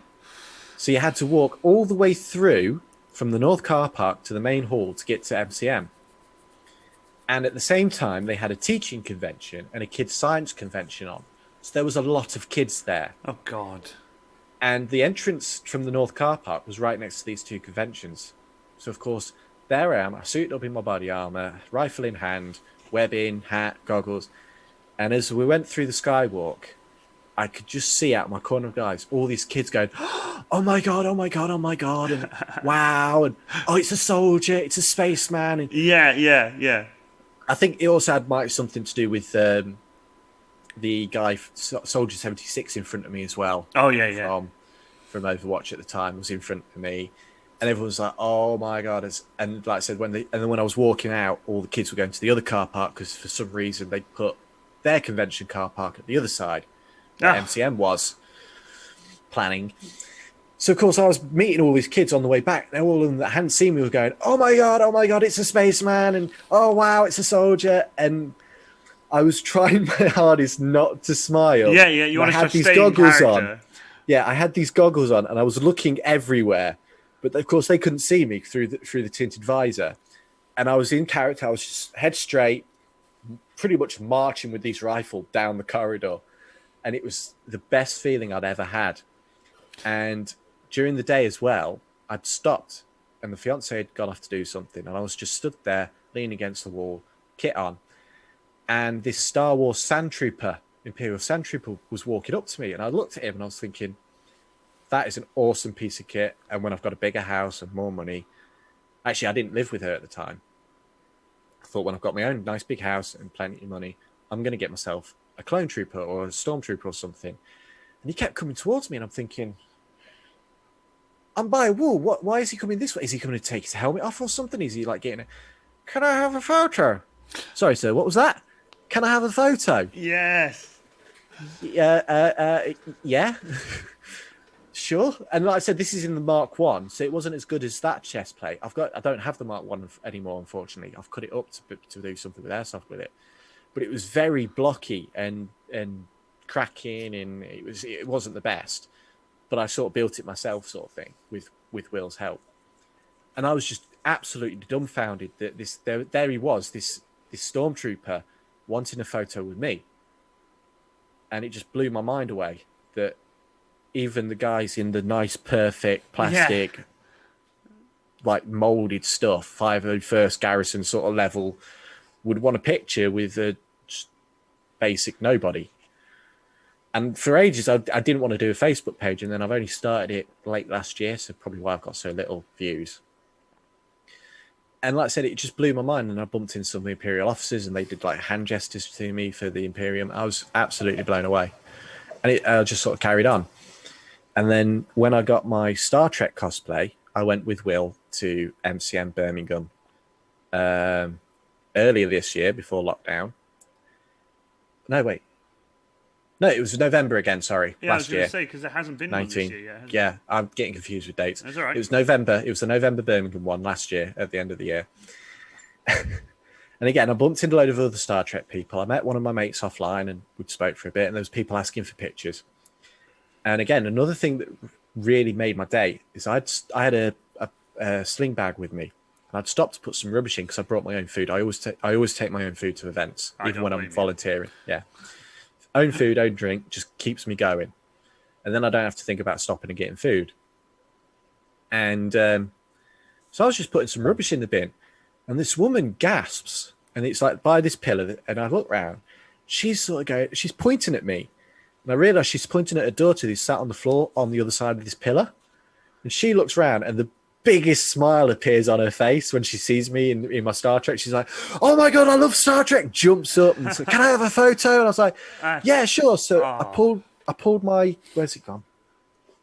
I pulled my Type 2 phaser out, right? And I was like, I was going to do a pose with her. And I thought, you know what? And I gave it to her. Yeah, isn't that the best thing? It's like, and she was like, "Are you sure?" And I was like, "Yeah, go on then." She was like, "What do I do?" It's like, just pose with it, do something. It's really cool. It just gave me this warm, fuzzy feeling. And again, I bumped into people. It's like there was this woman in one of the newer 2009 red skirts, and she was like, "Oh my God," and grabbed me and gave me a hug, and then took a photo, and it was like her husband and son were there, and he took a photo of us, and I was like, this is absolutely incredible. And I've had so much fun doing cosplay because besides when the Space Marine's around, as you know yourself, it just throws me into this world that I'd never, like, center of attention that I never thought I'd be in. It's crazy, right? And it's so much fun. Especially that feeling you get when somebody notices you and like goes nuts over your cosplay and then runs over. There was a moment, me and Will on the first Warhammer Fest 18 stopped, and I bought some ice cream, and I was kneeling down because my shoulders were hurting a bit because I had like this webbing and armor on and everything. I took my helmet off, lent it on my rifle. Will stood up licking his ice cream, and I'm having my ice cream. And again, this woman just starts giggling as she sees us. She's like, "Can I get a photo?" Because we'd never thought we'd see the guardsman relaxing with ice cream. We were like, Yeah, go on then. It's too funny. It's like It was when amazing. When I've I've never sat seen it. down in my space marine. People are like, a I've got space one of those marine photos. sat down. They love it. They think it's the Yeah, funniest thing. it's when you've got your torso off and it's just you in your trousers. Oh, It when looks it's like just Wallace me in and my Gromit. trousers, people love that. But I've it got was one for amazing. MCM London where it's the full suit, helmet and everything, just sat down. And there's Yeah. one of me pointing, and people have edited it, and it's fantastic. It's absolutely the best. Mate, just the buzz we get of making people's day when they go to these events, especially the Warhammer stuff like walking the line and everything. And I'll be like, we'll shout things out and who's joining the Imperium today? And we'll get a boo. No, Who said that? suck. Also, casual props just scaring kids is the best. Yes. Oh yeah, it definitely. is. Absolutely. I've had that when we were walking the line at one of the open days. I think it was the last one we did at Warhammer World. It was freezing cold. Oh, dude, that was a balls cold day. Oh, that was cold. I decided, because I'm nuts, I decided to actually march up the line, rifle on my shoulder, and marched up the line, head straight forward. But again, I had some glasses on, and I was watching everywhere because the goggles I used with first time won't fit. So I've just got some sunglasses. And I was looking at everyone, checking everybody out, and saw them all looking at me. And these kids were watching me, and I just stopped, turned, and then just sort of did that. And the parents like, go on, and the kids like, no. No. And they would come walking up to me, and then I'd hand them the rifle. Just give them the gun. And then I'd stand and salute, or give them a gun, or I'd kneel down with them, and it just blew their minds. It's great, isn't it? Yeah. Isn't it the best? Because what I was thinking was, I've got to be like the Palace Guards. Oh, At London. Absolutely. But instead of just being get out of the bloody way, Yeah. as I've seen them do plenty of times on YouTube. I saw a woman get yeeted because she was in the way. Yeah, I've actually seen a squad of them just walk straight through the middle of someone. Yeah. And just push them out of the way. Yeah. Apparently you're not. Apparently they can't break formation. No, they can't. They can't. They can't smile. They can't look. They can't talk to you or anything. Yeah.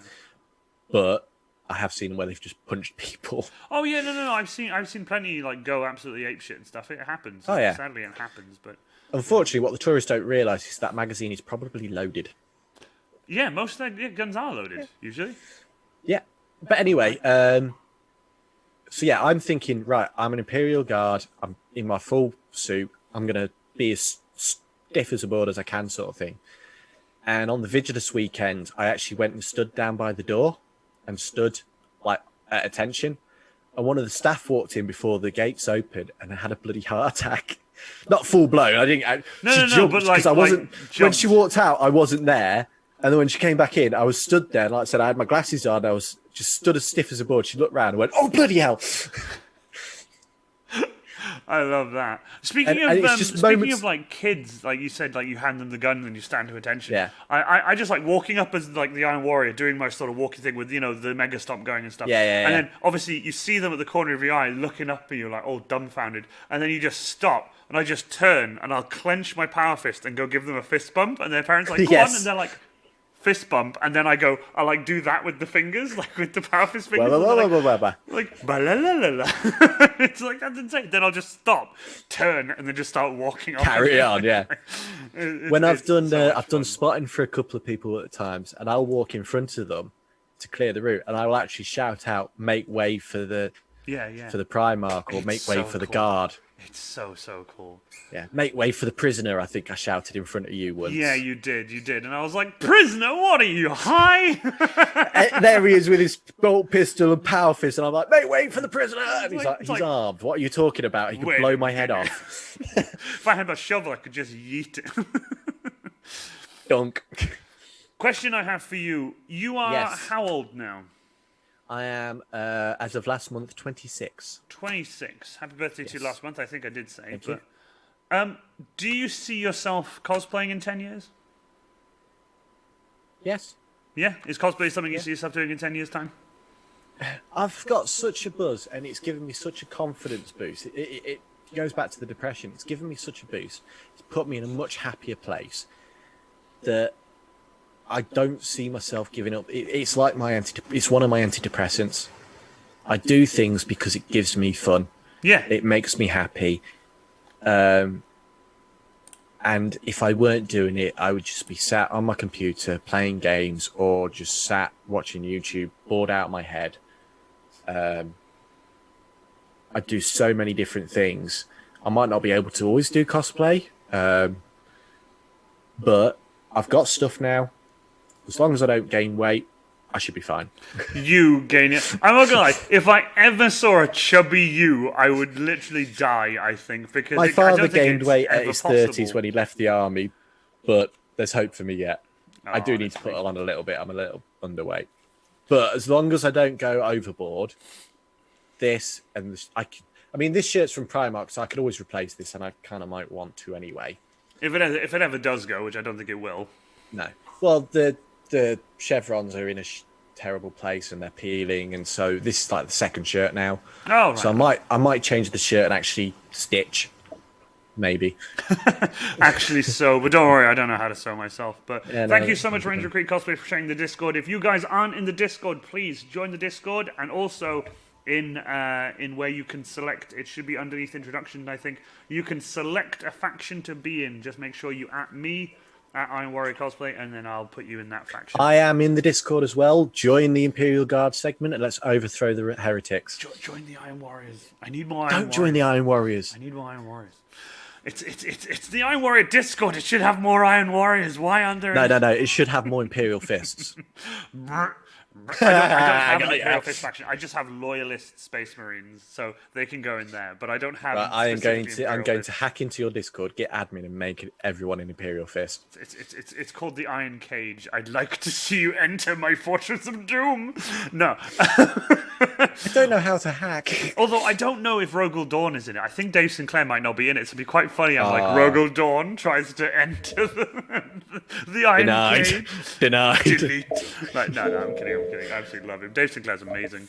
Oh, Dave's awesome. His photography work is absolutely awesome. Insane. If you haven't seen it, seriously, you need to go follow this guy's pages because he's brilliant. Absolutely brilliant. I'm going to get booked once everything's cleared up. I'm actually going to book in for a photo shoot with him. It's going to be awesome. Oh, yeah. So, do you prefer to work alone or with others when it comes to cosplay building? Like, when you're building a prop or building a cosplay, do you prefer to solo it? Are you like a one-man army, or would you prefer to work with somebody else? Having done both, I will ask for advice, but my biggest hint is always ask for advice. Anyone new to cosplaying, always ask for advice. As you know, we've spoken a few times about cosplaying, haven't we? And I've said about the pilot helmet I wanted to build. Absolutely. Still in the loft. It's actually kind of regained its shape a little bit, so there might be hope I can save it. But I don't know, to be honest. If I was doing a big build, like a project or something, like a group project, then it might be fun. But otherwise, I kind of do everything on my own. So I kind of like the fact sometimes it would be nice if there was another Blue Vestian about. But again, as this is a very unique regiment, I would understand why there isn't any, unless I can convince my brother to go Blue Vest. But no, it's fun helping people and getting help. What I've just finished with the aid of my 3D printer is actually a Type 3A phaser rifle. This needs to be painted. That is crazy detailed. Yeah, so that needs to be finished and painted up. I enjoy the painting in the building. So yeah, I will admit. Me personally, I prefer the building, painting, and detailing and weathering to the building side of things. But don't get me wrong, I enjoy building as well. But if I were to do like a Space Marine or something, I would probably get someone to come in and help me. So, I mean, how many Space Marines do you know now? Too many. Yeah, I mean, so I'll probably stick to my guardsmen. If you got me, James, and David Roth to come to your house, we could have a Space Marine done in a weekend. Yeah. I think that was a challenge, wasn't it? To see how quickly we could do it over a Warhammer Fest or something like that, wasn't it? I think someone did mention about building it or something, but I know that my Iron Warrior, the shell of it, not all of it, but the main majority of it was built over 3 days. It was like a Friday, Saturday, Sunday. Wow. Play Expo Manchester. We did it live in front of everyone, and people thought we were the cosplay repair table. Fun times. But yeah, I don't know, to be honest. I think it would be fun. I'd have to work with someone that I can communicate well with, and we both have the same vision. So it'd have to be really well planned out. I couldn't just go, let's build this, and then end up with like a collar line that's like that, where it just dips down. Because with the patterns and stuff, it's quite impossible to screw up that badly. I'm looking up at my pilot's helmet and thinking, I'm gonna contest you on that one. Pepper Curiphiles. But out of all your cosplays, out of all the cosplays you've got there, what would you say is your favorite cosplay overall? My Star Trek stuff at the moment. That's I would interesting. Have to say. I see that. This is why I asked that. I actually thought it would have been your Guardsman, if I'm honest. So, admittedly, I know jack shit about Warhammer. Well, at least you're honest about it. I am very honest. So when you guys go on about all these different Chaos Guards and Slanesh and all the different Primarchs and all the different... Okay. Yeah. I'm literally just sat there looking at the chat going, yeah, I'm not going to get involved. I'll make like the one odd joke here and there, and that's why I'm always very quiet, because I just simply don't know what the hell you're talking about. I know that a guardsman on its own can do jack shit, but 100,000 guardsmen could probably take you out. Yeah, exactly. Also, thank you so much, Jim Quizzical, for the one biddy and for noise! Yeah, I know enough. Like I said, I did try and get into it, but my problem with Warhammer when I got into the mini painting, I love the building, I love the painting. I couldn't get into any of the games because every time we went to my local shop, there was a game halfway through. Oh, yeah, it's always the case. And yeah, and it's just so much trying to get down there, and I just never got into it. I love the lore. I love the universe. I think it's an interesting one. I can't. Oh, beg pardon.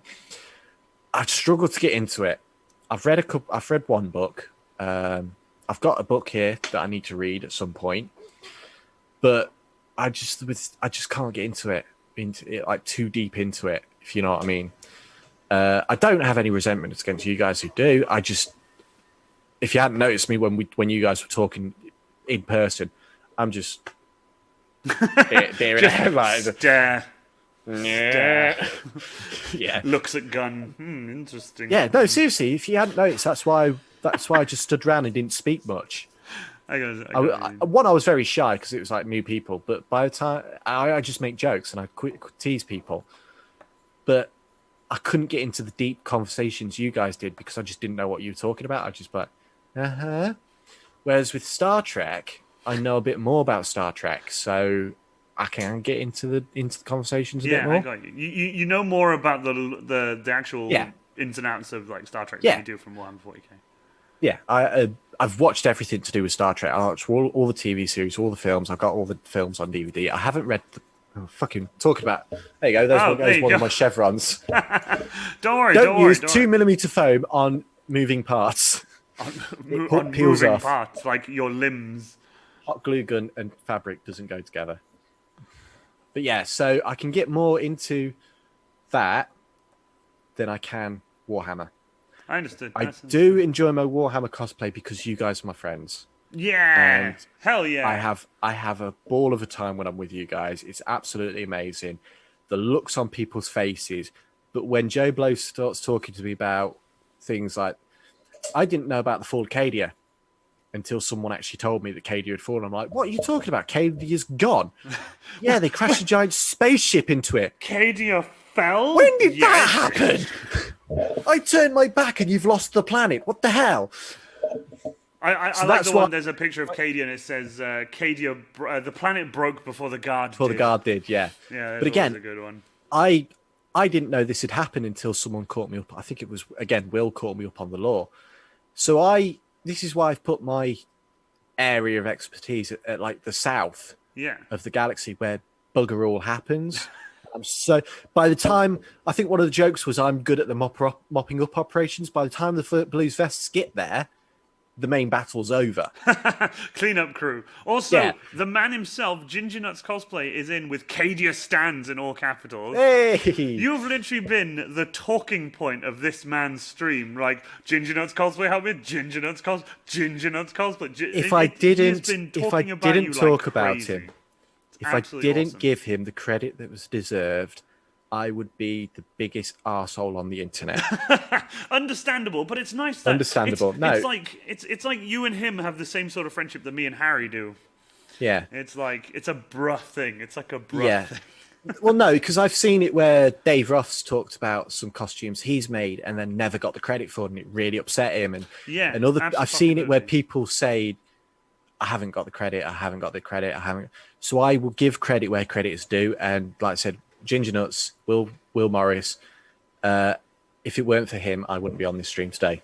So There you go. See, Ginger Nuts Cosplay getting the credit he deserves, and also he said he's working at the minute, but he's dipping in and out, which is good. I'm glad you're here. Really appreciate that you're here. Ben has been doing nothing but singing your praises, so absolutely well done to you there. Don't get me wrong. When I was doing my Space Marine, all the people I've like spoken to and stuff, especially David Roth and Dave Damon, when I was building my Space Marine at the time, I all I did was at them and tag them in almost every post, like to thank them because I wanted to. well, just I show how don't much think. appreciation. Yeah, I don't think it would be because, like I said, Will built my Mark II body armor. I did the helmet. Will did the gun. Will did the body armor. I don't think it would be fair to say, "Oh yeah, I built all this," because it'd be wrong. It'd be lying, and I hate liars. So I got you. But it's nice that you're sharing that sort of the credit with the person who actually helped you out in the first place. Oh, yeah, You know, definitely. sort of- but I'm glad. It's nice that you're on this stream thanks to just one person. It's pretty fantastic. much, yeah, pretty But much. Ginger Nuts Cosplay says, got to shoot off back to anti-COVID patrol. Good man. Good luck to you and stay safe now, Ginger Nuts Cosplay. So, what is your most expensive cosplay to date? Does that include tools? I don't know. I'd say, yeah. Do you know what? Yeah, why not? We'll say it includes tools as well. I'm gonna go with the Star Trek again because I got a 3D printer. You bought a that 3D printer. I've primarily spent done printing Star Trek stuff. Just So Star Trek stuff. I have like a pile of gold press latinum that I've just wanted to print. I've printed a phaser rifle. I've printed another Type 2 phaser. I think it's in the drawer. Bought 2 uniforms, 2 badge sets, a tricorder, phaser, and this one. A no ghost logo. That doesn't count. This is also a Type 3 phaser. Oh wow! Look at that. But What a this beast. one was actually bought off eBay. I didn't make this. I didn't print this one myself. Unfortunately, I didn't have the printer at the time. But I did build it, so it came in all the parts, and I've glued it all together. The white lining you can see is actually epoxy putty. Oh right. So I filled in so you some just need gaps. sanding and. Well, I need to repaint it. It didn't have that, and then I got some epoxy painting literally this week. And the best bit is Oh man. the light module is magnetic. And then I've built a little flip-up sight for it as well. Oh man, look at that. Yeah, because that piece on top came, but it never came with a flip-up sight. And I don't know if you saw it in the chat. I was like, who would like to design and 3D print me one? Because I don't mind paying, but I kind of want one. And they're like, and Dave Roth and I think one other went, well, build it with this like special. I can't remember what the card was now. It was like a 300mm thick foam card and some acetate. And he was like, I was like, what's acetate? What's this? What's that? And he's like, it's literally the stuff they use for like the old overhead projectors. Oh, that stuff. Yeah. Okay, then I can do that. And I think over 2 days, I built and painted that. It looks awesome. It's got even got the detail and stuff on it from the actual. Oh, And look at that's that! just- You that's actually just put the drawn on- crosshair. You actually just that's put the just drawn crosshair on. on your face just now. Yeah, that's actually just drawn on with Sharpie. And then there's a radar, a power. There's actually a battery in the top corner as well. See, at least And a it's like yeah. detailed. Even though it's with a Sharpie, it's still detailed though. And then what I'd done originally was Sharpied over the buttons because these are what they would use in universe to adjust the power settings. Yeah. Spare 2mm foam just glued on top, 2mm foam there, and then to fill in some holes at the bottom that were for because there's a hole through it to put a little light unit. Oh, I got you. Yeah. If you wanted to, I'm terrible with electronics. You should see some of my soldering. It'd make you aneurysm. I'd cry. So I did fill it with polyfill originally, but I covered it with 2mm foam. So again, I've got 2 power settings and the trigger. See, that's brilliant. That is brilliant. So, yeah. Foam for the win. I love foam. 3D. It's ironic. I don't know if you've ever seen me mention this, but I was actually worried that 3D printing was going to destroy cosplay and some of the talent, because it was just CAD. I know CAD design is a talent in itself. No, I get where you're coming from. But I was actually genuinely worried that people are just going to print armor and print props and not actually do any foam builds. Ironically, now I'm actually looking at printing a Acadian helmet. Oh, awesome! To replace that one, because while it's nice, it's not the best, and it doesn't go with the suit, with the armor. Fair. How smooth it is. So I'm thinking about printing that, and then I'm also looking at doing a Halo 3 Marine. Oh, sweet! That would be cool. But if I was to do big stuff like a Space Marine, or I would do foam. If I was doing Iron Man, I'd probably do foam, because we talked about it in the group chat with how brittle 3D print stuff can be. It can be, yeah. It can be. Yeah. It depends on what filament you're using. If you're using basic PLA, it can be very brittle. I think ABS is meant to be a bit harder. ABS is awesome, but it needs a higher temperature. Yes. And funny and thing, Casual Props fumes. actually spoke about this on stream. We were talking about he's built an enclosure for his 3D printer so that the temperature can stay nice and warm and it can actually do its job. I don't have that. Well, no, if you're using PLA, if you're using PLA, you don't need to. So yeah. But yeah, I am looking at doing it because my foam skills aren't the best, and my hot gluing and all that is terrible. So I am thinking of doing 3D print because I want the detail that comes in the Halo Marine armor. But if I was to do a basic armor like the Cadian stuff, I'd probably do it in foam again. Foam, so a mix of the two. There's something about. Don't get me wrong. I like 3D printed stuff. I have 3D printed bullets on my bolt pistol, thanks to Andrew. I've done 3D printed barrels. I have some 3D printed bullets available actually on one of the files, so I could 3D print some more. Oh, nice. I have 3D printed purity seals. I have 3D printed bits and bobs, but the Power Fist is the biggest 3D printed object I have. Yeah, I've got a 50 cal 3D printed. Oh, look at that! Oh, that's so cool. Actually, I don't know if you'll be able to pick this up on the screen. Hang on, but it makes the most satisfying pop. Oh, that's brilliant! That actually came through really clearly. That came through really clearly. I've got 5.56, which is the NATO standard round. I've got 45 ACP. You're just 3D printing ammunition now. 9mm. And I literally have got files for 7.62 Russian, NATO, 308 Winchester, shotgun. Oh, hell I can print all sorts. I can print all sorts. Shotgun cartridges would be really cool. Yeah. Shotgun cartridges. Well, the thing is with shotgun cartridges, I could just pull out my airsoft stuff. Yeah. So, because I've got tons of those because I've got an airsoft shotgun. Well, what's really awesome is we do clay pigeon chewing and all that cool stuff. I have a box of empty cartridges, just shot ones, so I could just cut the ends that are flared off, put a piece of foam in it, and I've got a cartridge. That'd be so cool. Star Trek medal. Star Trek medal. That's so cool. So you've been 3D printing like crazy. You've been 3D printing like crazy. Yeah, this is less than a month's work. Oh, he's getting addicted. He's getting addicted. Yeah, just a little bit. I got it for my birthday. Literally, I think it was a couple of days before my birthday. And then my uncle built me a stand for it because I had nowhere to put it. My fiance rolled over one night and went, "I've got your birthday present sorted." All right, what is it? Because I've been pushing her for another Star Trek uniform. And she was like, "No, I don't want to get you that." Okay. I'll think, just surprise me then. Surprise me. Okay. And she'd been saying there's no room for another uniform and all this and all that. And she rolled over and went, "I'm getting you a 3D printer. Is this one any good?" And I was like, "What?" Where are we going to put it? I don't know. That's awesome. So we built a proper stand for it and everything. Because I'd days before literally got a set of drawers to put some stuff in to try and organise this mess hole. And she was like, "Put it on top." And I was like, "That's not going to work. We'll get a stand."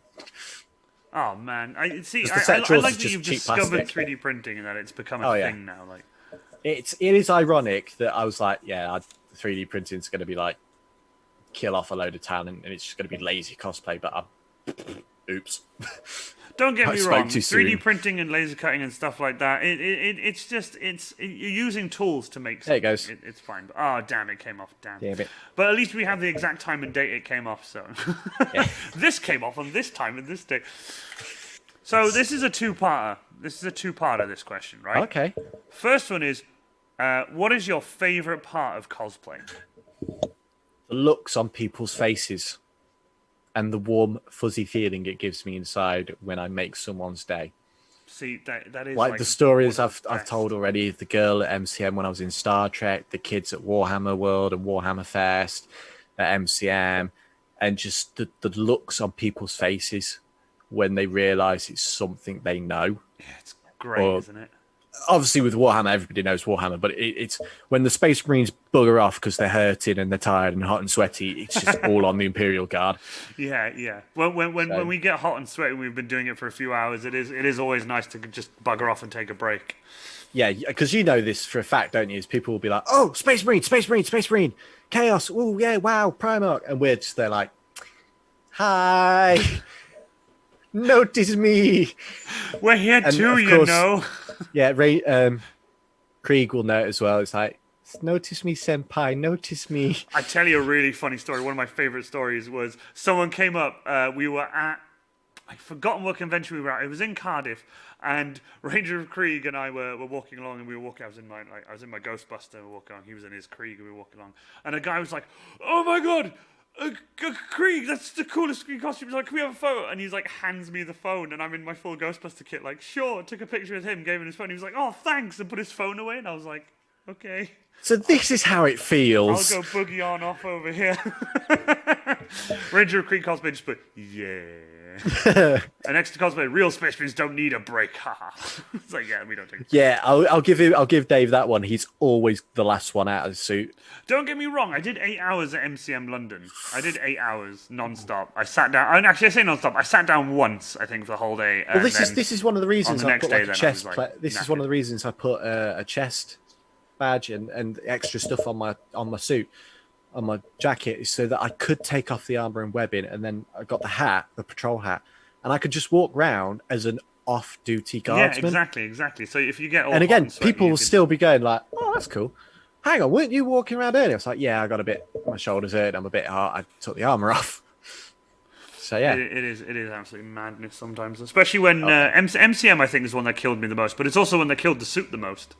I had see, to, I had with to do some Warhammer, repairs. people are on the lookout for you because they think, "Oh, Warhammer, there's going to be lots of Warhammer." With MCM, there's so much going on, and it is so packed.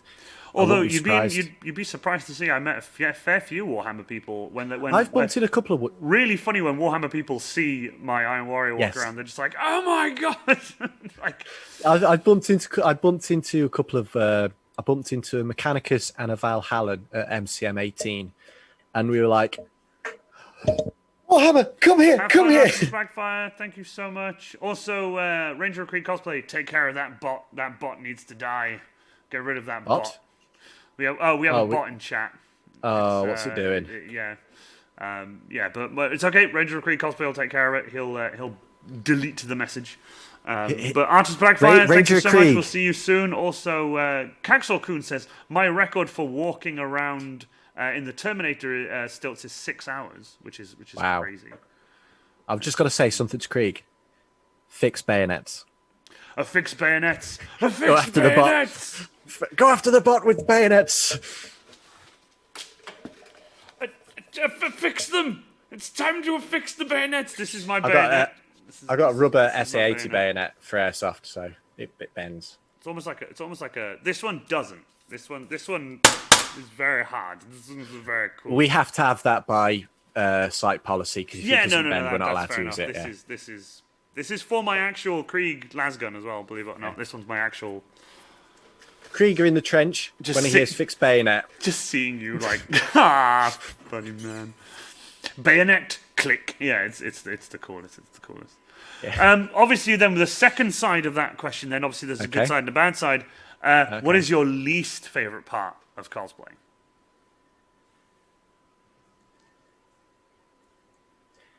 I've got two. Oh, go ahead. You're welcome to. Oh no, three. Three? I'll Go do ahead. three things. Go ahead, if you got The three first one is driving home / no conventions. Yeah. Yeah, everyone gets that. It's Driving the moment home, where you, like it's me and Ranger Creek are always on a massive high when we drive home from a convention. But as soon as I get home, I sit down. I've unpacked the van. I sit down. And I just go, sad face. get all sad. No, because you drive there and you're all excited. Like, I wonder what's going to be there. I wonder what crap I'm going to buy. If it's like a general convention or if it's Warhammer, you're like, oh, I'm going to meet all my friends. I'm going to meet all the fans. It's going to be amazing. All the dioramas and everything. And then when you're there, it's like, oh my God, this is the best thing ever. And then you drive home and you're like, hi. And then the further you get away, you're like, oh, I've got to go back to my normal, boring life now. Yeah, it's when I worked a really terrible job, I would come home from a convention and be like, great, I've gone from having the best time of my life to being like the happiest person ever to now back to my mundane, shitty I will say the call best center. the best thing I've had is when they say, oh, what did you do over the weekend? March around a convention and haul in a suit of armor. What? Yeah, it's like, oh, so what did everyone get up to on the weekend? Like, we'd be in the call center, and before we'd start, we'd have our morning meeting, and I'd be like, oh, hey, so what did you guys do on the weekend? It was like, oh, I wore my Space Marine and like walked around a convention. Everyone's like, sorry, pardon, who? And we had a big board, and I showed them on the board, and they were like, good. What the fuck? Like, what do you do? The best one is when my managers ask me, what are you doing over the weekend? And I'll be like, shooting people. Excuse me? It's airsoft. It's fine. Nobody's going to get hurt. The kids with the pumped up kicks. No, I'm joking. Yeah. So the second thing, I would say the least favourite is, and this is no offence to anyone, is when the Space Marines are out and you're walking around with the Space Marines and everyone's just wanting pictures of the Space Marines. Yeah, I know what you mean. Yeah. I have to admit, I've put all that effort in. Nobody's looking at me, and I'm like, why did I do this? But I'm still having fun at the end of the day. And when you guys bugger off, we get all the attention. So it's a two-sided coin. I mean, don't get me wrong. I didn't specifically pick a Space Marine so I could do that, but I get what you mean. Like, don't worry. Yeah. Like me and Ranger of Creek Cosplay have had this. We've had a heart to heart, and we've both been like, yeah, I know. I'm really. Oh sorry. no, I know the story from the last Warhammer convention when the guy asked, "Oh, can I have a picture?" And he was like, "Yeah." I meant just the Space Marine. Yeah, that one. That was. I kind of hated that because I was like, I made me feel so bad. Like, yeah, I know. Get you. But to add to that, it's when you walk around MCM and nobody recognizes what you are. Oh, dude, that happens all the time. There's a running joke that I'm the big robot man because people don't know. I think, if I remember correctly, I had someone ask if I was a Marine from Halo, and I'm like, nah. Close. Well, but I'm no. not going to lie. The fact that they make an effort is really cool. Yeah. I like the fact they make an effort. It's nice when people do recognize you. My first convention, nobody knew what I was, except this one kid who walked up and went, "Are you an Imperial Guard?" And I was like, "Yes, you're now my number one fan. Who the hell are you?" Let me write your name down. But yeah, so it's when you don't get recognized and people just blank you. So that's one of the reasons I got the Star Trek stuff, besides, of course, getting the phaser off Will, is because people know Star Trek. Even if they do make the wrong joke about red shirts and, but people know Star Trek, and I know people are going to know it and want pictures. The last thing, I've actually forgotten what it was now.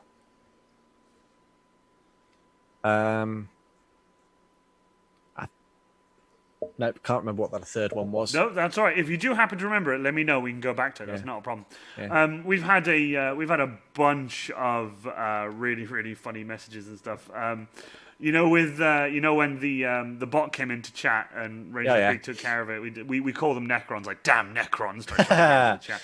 But Extra Cosplay said, was it local Tau in your area looking to meet? And also Jim Quizzical in with the it was an advert for Tau cheese, the greater Gouda. Funny. me and Mike, the Tau battlesuit cosplayer, he did the stealth suit. We have a bit of an ongoing joke because Mike's been on Mike on the stream. Craney, Yeah, Mike's awesome. Oh yeah, hi Mike. Me and him have a bit of an ongoing joke because I say that the 6th, 17th is Tau specialist because that's sort of what we fight a lot in those regions of space. So when there's a picture of me and then the stealth suit right behind me, And he's like, "Oh, you're doing a very good job at it, then." He's right there. Yeah, we know when the tower about. He's behind you. Also, thank you so much for the follow. We have a follow from Police Are the Best. Okay. Need a mod? I got 10 years as a mod. It's okay. I have the best mods in town. I have Ranger of Creed Cosplay and Dragonheart. They are my absolute favorite mods in the world. They are my bestest people. But thank you so much for the offer there. How do you view yourself as a cosplayer? A nobody. What do you mean? Like, some people view themselves as, not very good, really terrible, like, the tiniest sort of thing and that kind of stuff. But some people will say, they see themselves as, like, quite a high up, so quite a, a well-known, well-rounded cosplayer. Some will say that they're still beginners. Some say that they're more... It's sort of like, how do you view yourself? Like, how do you see yourself? I know I've only been doing it for 3 years, but I would say I'm a beginner to moderate sort of cosplayer. My art skills aren't the best. So it's a bit, I'd say the 3D printed stuff is going to push me up to sort of like moderate level of cosplaying. But if you see like the cutout I did for that or the original one I did, this is actually following a template from something I think it was Matthew 3D printed for me. So I'd say sort of I was low level sort of. As obviously I'm not well known. This is the biggest thing I've done cosplay wise outside of conventions. No, that means a lot.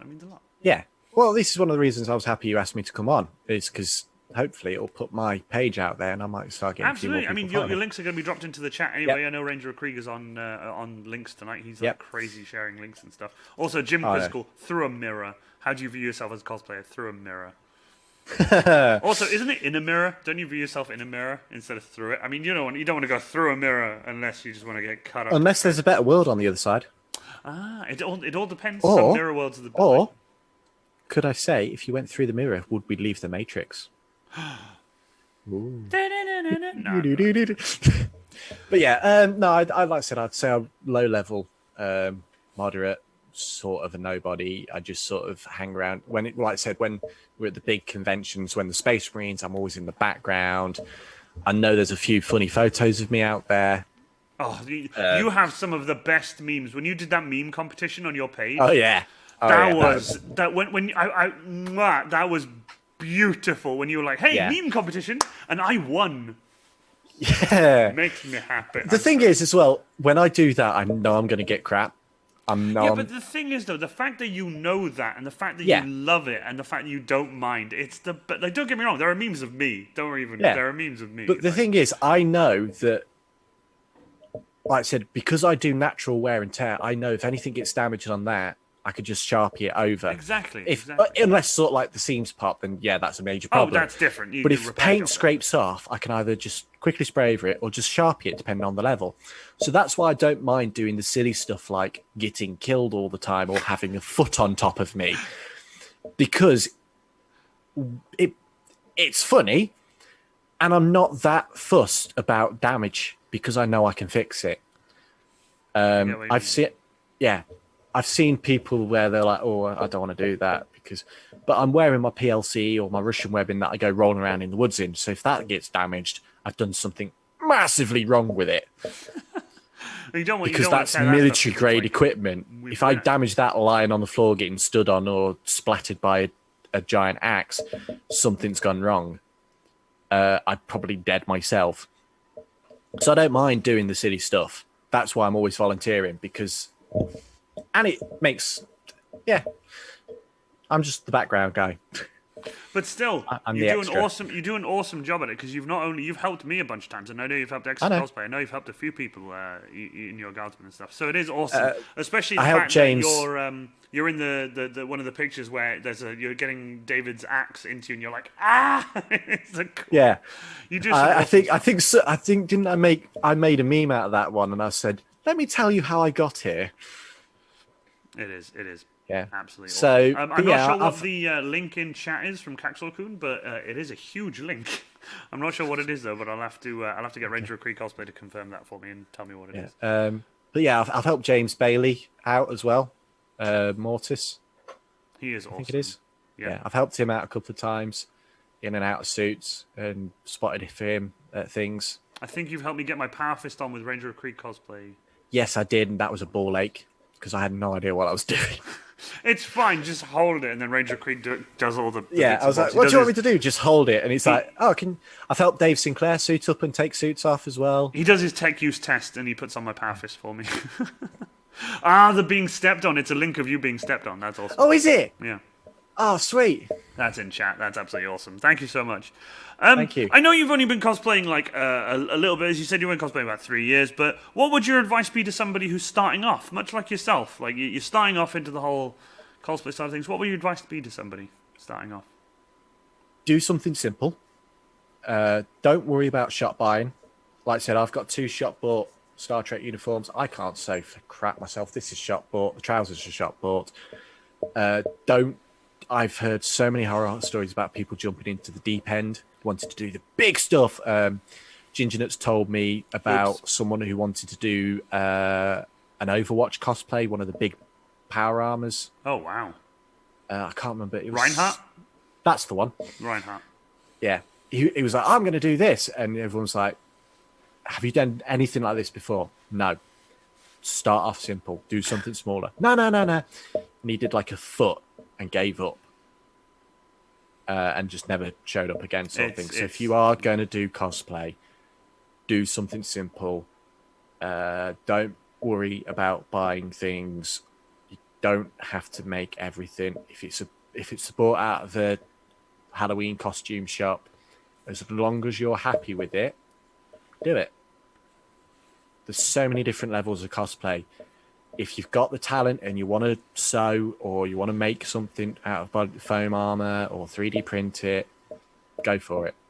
I like that. That's a genuinely nice answer. Yeah. Like, also, the link of you being hit by extra cosplay is also in the chat. As also, people can have a look at that. My one other advice is don't worry about what other people are going to say, because one of the things I found is me personally is I've never had a negative comment. I've never been told I've not done anything wrong. I've never been told I've not done anything that isn't accurate. Like I said, I've had one person say, "Oh, you're a bit young," and I was like, "Well, there's a reason for that. There was a war." But I've never had anyone say that's wrong or that doesn't look right or that's terrible. I think it's because I've done my own regiment. Nobody can really slate me because nobody knows it. No one can be like, that's incorrect, because obviously it is correct because it's what you've my made. head canon. It's my head canon. But I've never had any of that. And if you're worried about your body shape, or if you don't look like a character, or if you can only afford like bright blue Springer airsoft weapons, like the cheap stuff off of like Skegness beachfront or anything like that, don't. Because at the end of the day, as long as you're happy with it, that's all that matters. Absolutely. Here. I like that. Yeah. Because at the end of the day, it's a hobby. You're doing it for fun and for yourself. That's also, what you've got to think about. Quarion just said, I aim for inaccuracy. What, inaccuracy in your own stuff or the inaccurate people? Because if you're shooting the inaccurate people... I think they just aim for inaccuracy and it's like, screw it. Like, let's just go inaccurate. Like, who cares? I mean, if you want to do that and really annoy people as a troll, fair play to you. But seriously, don't worry about it. Because, as I say with my other YouTube videos and my writing and my cosplay, at the end of the day, I'm doing this for myself. I got into it because it's something I wanted to do. And it is my hobby. I can always delete a nasty comment. I can always block a person. I can always just turn around and walk away from someone at a convention. There is nothing holding you to argue with these people. And if they want to be neckbeards and horrible and nasty incels and whatever, let them be that pit of despair, because at the end of the day, there's something wrong with them, not you. We have a question from Nate the Chill Valhallan. Firstly, Nate, how cold is it out there? I've heard it's pretty cold on Valhalla. Well, his question is: Did the Cadian, did the Cadian ever think of a way to explain water to the Valhallans? Because it's either snow or tea. There's a funny story behind this one, because like I said, we've met him and we were trying to tell him what water was, because we're like, oh, have you brought any water with you? And he's like, what do you mean, what's water? And he's like, it's this stuff, because it was raining slightly. And he's like, what's water? And it was like, you know that stuff that the snow turns into during an explosion before it becomes steam? Yeah, that's water. That's water. Also, Nate said he tried for like an hour. Bloody cold is his answer to how cold it is. Bloody cold. Also, Jim Quizzical, thank you for the bits, and also Among Us after. Yeah, probably. If I'm starving, so I'm going to get food first, and I'll jump on Discord, and then we'll do Among Us. I might join that, because I've seen some stuff. I do want to give that game a go, so I might jump on that myself. It is a lot of fun. I play it with Lady Venom every Wednesday night, but she's currently away on holiday, so we haven't been able to play it on Wednesday nights, which kind of sucks. But it leaves my Wednesday night. Do you have to buy it on Steam? You can get it on Steam, but I play it on mobile. Okay. I might see how much it is then. Question here for you then: what is your most uncomfortable cosplay, like to wear for like a whole day? Yeah. Yeah. It has to be the Imperial Guard, because the webbing rubs on my shoulders and the weight of the webbing. I know I'm making it sound like a bit of a scrawny bugger again, but when it's rubbing, and for some reason it rides upwards as well, and I keep having to adjust it. So I would say it would have to be that one. The Star Trek's nice and comfortable.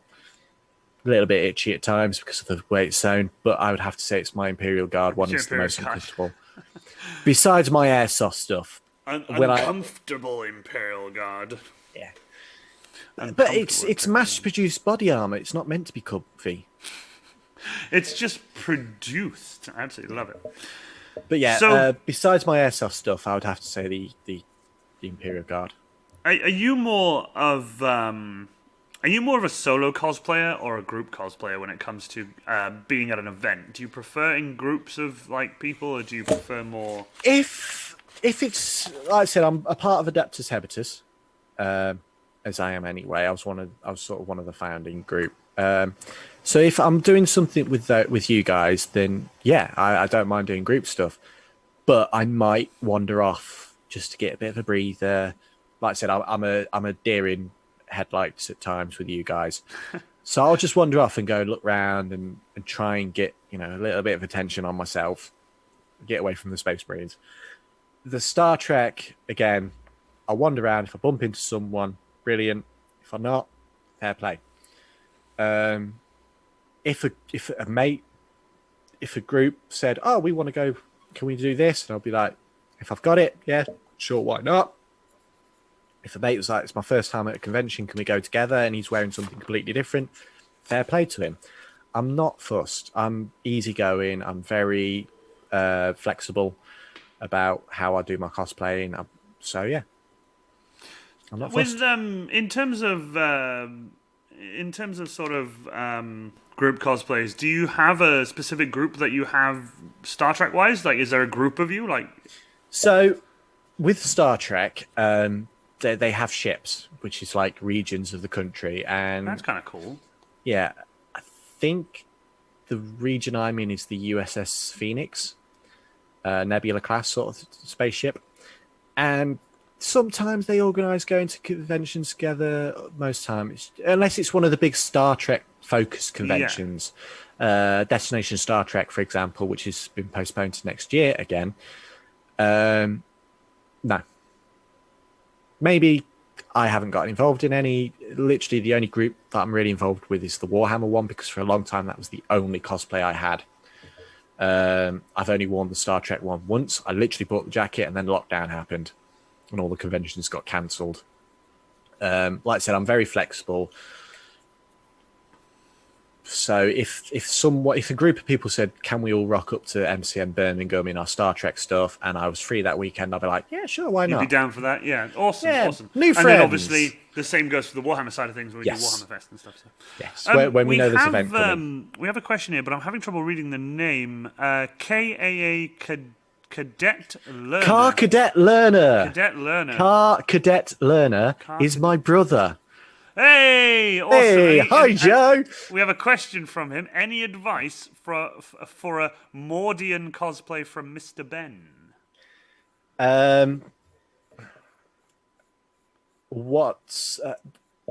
Ask for help. Seriously, if you want, I'll add. If it's all right with Dufrig and the rest of the group, I will happily add you to the Adeptus Habtus chat because there's a lot of people in there with a lot of advice, and we'll love to help you. So yeah, send me a message, mate. Yeah, and we'll sort something. Throw a vote up into the Adeptus Habitus as well, and then we can all. Yeah, it depends on if my brother wants to. Like I said, we've already spoken about him, but yes, he is planning a cosplay, and awesome. I will happily make you things with the 3D printer. Hell yeah! I will do you a reduced price for the filament only. that stuff. Charging your own family off.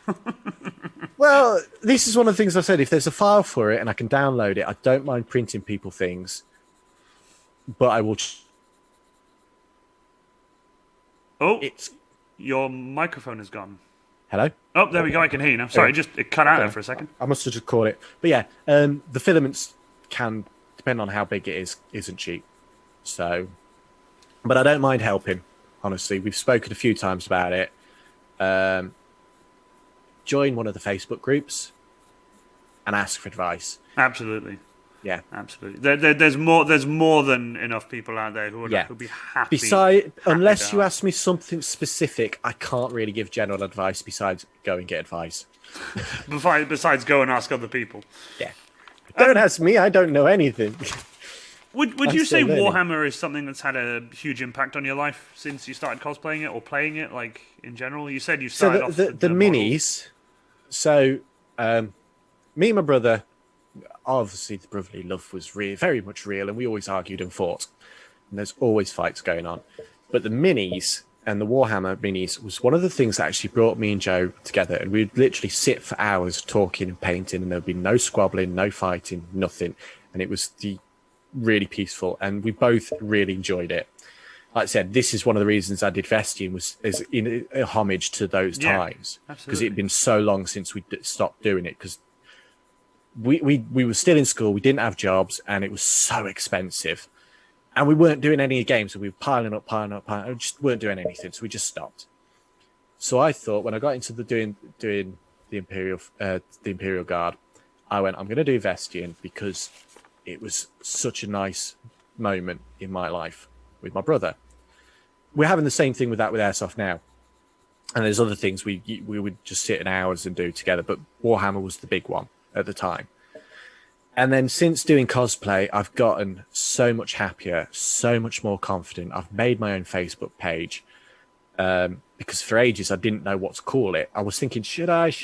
No, I don't really want to focus on. Well, that's actually one of the things I wanted to ask you was where did you get your name from? But then it is just you, Mr.Benn. But is there any hint there that you might do a Mr.Benn cosplay? Mr.Benn with the bowler hat, and he would change. It has been recommended to do a Mr.Benn cosplay, yes. But if people are wondering, the Mr.Benn with two N's as it is in the cartoon is literally my name. My name is Mr. Ben Taylor. Yeah.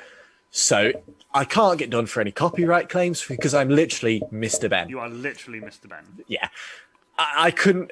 It's one of those things. People always ask me, why two N's? And I'm like, my parents wanted a Ben, not a Benjamin. And it is the most coincidental thing that my parents have given me with his name, and I love it to bits. It's awesome.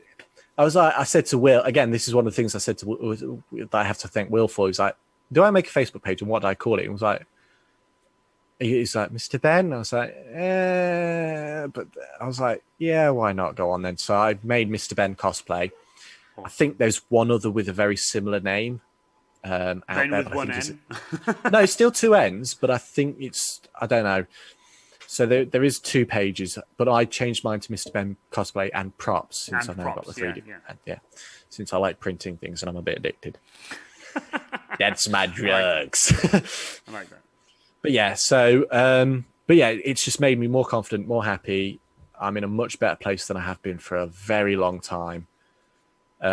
So from about 2005 to 2011, I was very depressed. I've been down a very dark alley with my mental health. I bottled it up. I did silly stuff. But I've now got the help I needed from other sources besides therapy, because let's not go into that one. Yeah, trust No, me. I know where you're going to there, though. No, I had a very bad time. Well, it was just useless. But because I think that's because I did psychology, so I knew what they were wanting from me. Oh, and yeah. Sort of, You said you did psychology, isn't it? yeah. They were like, oh, we're going to talk about CBT. And I went, oh, cognitive behavioral therapy. And they went, oh, you know it. And I was like, yeah, I did psychology. So I kind of don't think I was much help to myself for that one. But we'll leave that. Yeah, That's yeah, another story. I get you. Yeah. But having met my fiance, having gotten into airsoft, having got into cosplay, having now volunteered at a railway myself, I am buying my own home. Buying your own home, exactly. This is my own home. I own my car. I own my house. I'm not rented, nothing. This is all purchased. I am in the best place I've ever been for a very, very long time. I've got such a supportive family. I've got such a supportive friend community with you guys and others and my squad for airsoft. It's an amazing time, and cosplay's helped me. So seriously, as I said earlier, don't worry about it. Take that dive. If you think it's going to help you and make you happy, just bloody do it. Well, welcome to the wholesome stream, everyone. Welcome to the wholesome stream. I love this. Yeah, it's very nice. But I do have one important and one last and very important question for you, Mr.Benn Cosplay.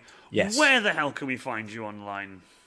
So, as I said, I am on Facebook as Mr.Benn Cosplays and Props. I am on Instagram as Falcon0301. I have other channels. I've got a YouTube channel, but that's something completely different. Which we are about to talk about, but yeah. Yeah, I have got a Facebook page for that YouTube channel. But please understand that my Instagram, Falcon0301, is my personal Instagram. So it's not just cosplay. So there'll be airsoft, railway, maybe some video photography stuff, and cosplay on there. It did start off sort of like a cosplay thing, but I've made it my personal one. You made it your personal one, yeah. Yep. Mr.Benn Cosplay and Props on Facebook. There will be a lot of 3D printed shit going up. I think for the past 3 days, all I've been doing is talking about the Type 3A phaser back there. So there'll be a lot of cosplay prop stuff. What props I make. Once the conventions get started and I can source pictures and get photos, then shit tons of them are going to go up there. Exactly. Well, Ranger Creek Cosplay has posted those up into the chat. Thank you very much, also, Ranger. Mr.Benn Cosplay only has 98 likes. Let's get him to over 100 after the stream. Let's get him to over 100. I only need 2. If we can get him over 100, I'll be over the moon. Let's see if we can get him to 110 or something. Let's see if we can. This is where I've gone down. I'm like, I've only got 50. Give him a follow and then give him a share. Get his Facebook up there. Now, thank you. Obviously, I'd like to first off, before we continue, I'd like to say thank you so much for coming onto my stream. I really thank you for having me. Absolutely not a problem, my friend. Absolutely not a problem. For those of you who have been chilling out and listening to the stream, obviously you know that Ben and I absolutely love steam engines, traction engines, anything old, vintage, if you will. Oh, here we go. He's got something. Here we go. There you go. There we go. Grease cap. There you go. Gotta get your hound. Gotta get your hound. I don't have mine with me. Mine's upstairs. I have a waistcoat. No, I'm going to take it off because it's getting very hot in here. But I do have that is actually a genuine 1964 British Rail. Oh, well done. I can never find one that's big enough. I can never find one that's big enough to fit my huge head. It is actually small. Yeah, they had tiny heads back then. I swear to you, they had tiny heads back then. It's oh my god, I don't even. You can get reproduction ones online. Oh, really? Yeah, we'll talk about this later. So, got something I need to announce to you, Mr.Benn Cosplay. Oh yeah? Yes. You are now up to 110 likes on Facebook. So thank you to everyone Thank you who very has much, jumped up everyone. there. There And thank will you be- so much, Nate, for letting me know. I was going to check after the stream and then post it, but I thank will. you so much. I'll put a post up later. That's all right. Not a problem. Not a problem. I'm yes, really thank you happy I very could help you much, out there, 'cause you had everyone. 98 at the start of stream. Now I have 110, and that makes me Oh, really mate, happy. that's 12 new So if you people guys that's give stalking that me. page a share, spread it like wildfire. So Thank you, obviously, guys. trains on that side of things. You Yes. run a Facebook and a YouTube, which I have got the links for here, which Ranger of Creek has got as a separate thing. You run 10 Shine 1. Yes. Now, Okay, so explain to the nice viewers, what is Okay. 10 Shine 1? as you've noticed, I haven't been using a lot of strong language. I have been told it's allowed, but I've been trying not to. I have a very public persona. That is because I make a fan series production for a kids show that is railway related, and I could probably guess some of the jokes coming in the chat. I bet my brother's already put some up already. 10 Shine 1 Productions is a Thomas the Tank Engine primarily channel, and I make a show called Sodor Chronicles. I'm using a video game on the computer called Train Simulator 19. And there's a big community that make the models for it, and I just download them, give them the credit where credit's due in the credits, of course, and I make my own show. And it's basically, I'm making what I want to see and the stories I want to hear, and I want my kids to hear whenever I have kids or other kids. I actually had a few comments recently from a bloke in Germany who's been saying his kids love watching my show, which is really nice to hear. Yeah. Also, So your I've links been are currently going up in the chat now as well. For brilliant. YouTube. Thank you very much. But you have Yeah. over 1,000 subscribers, don't you, on YouTube? 2,830 something, I think. That was the is last a time I checked. massive amount of Yes. subscribers. That is Yeah. huge. So 2 years ago now, or coming up to 2 years, I did a Christmas special. It's been something I wanted to do for years, but every time I tried to do it, it would fail drastically. I think I filmed it 1 year and the snow came out pink. Oh, damn. Yeah, I don't know what happened with that one. But anyway, so I made a Christmas special, and normally with my show, there'll be like 10 minutes to 25, half hour sort of long episodes, and it'd be primarily me doing all the voices. And I had a female voice actor at one point, but she lived in over in the States and was very awkward to get hold of. She then went into college and said she wasn't going to be able to keep up with it. So I've now actually got my fiance doing it, and she works with me. And it's building her confidence a bit. But the Christmas special was fully voice casted. So I had friends from the Thomas community do some of the voice work, including one of the moderators for the Sodor Island forums, which is like a big Thomas community again. And that pushed me over 1,000. And then over the past couple of years, I've reached 2,000. And then we had the 75th anniversary recently as well. And I'm doing a Halloween special this year. Oh, And I'm actually on Crunch. I've literally just finished filming the main story, and I'm starting the editing tomorrow. There's actually a couple of videos up already, including a preview of the opening credits. Awesome. So that's going to be hopefully up on the 31st of October. Again, fully voice casted. I'm doing a few roles myself. I'm narrating it, but all the main characters are voice casted out.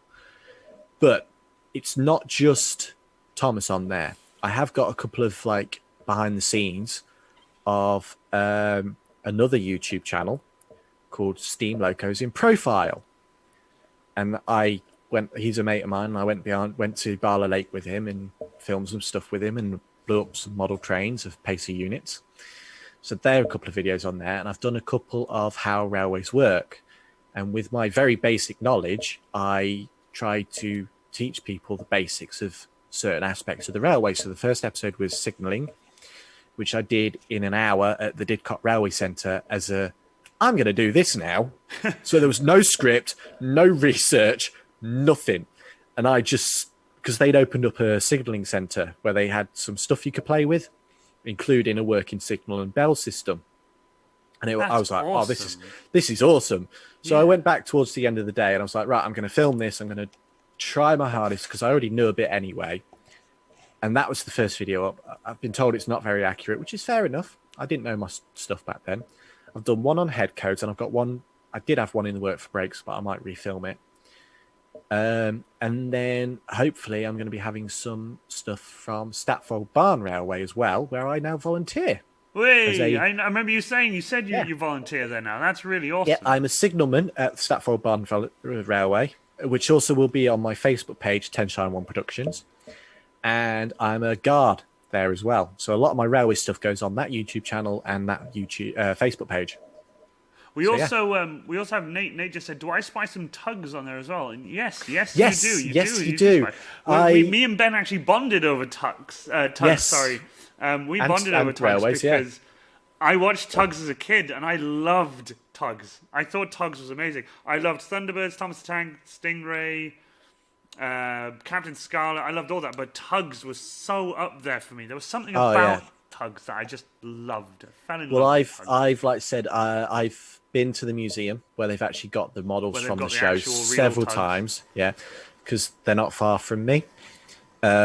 And yeah, it's absolutely amazing what the guys at the Star Tugs exhibition has done. The Tugs Trust, and I'm actually got a Tugs episode planned.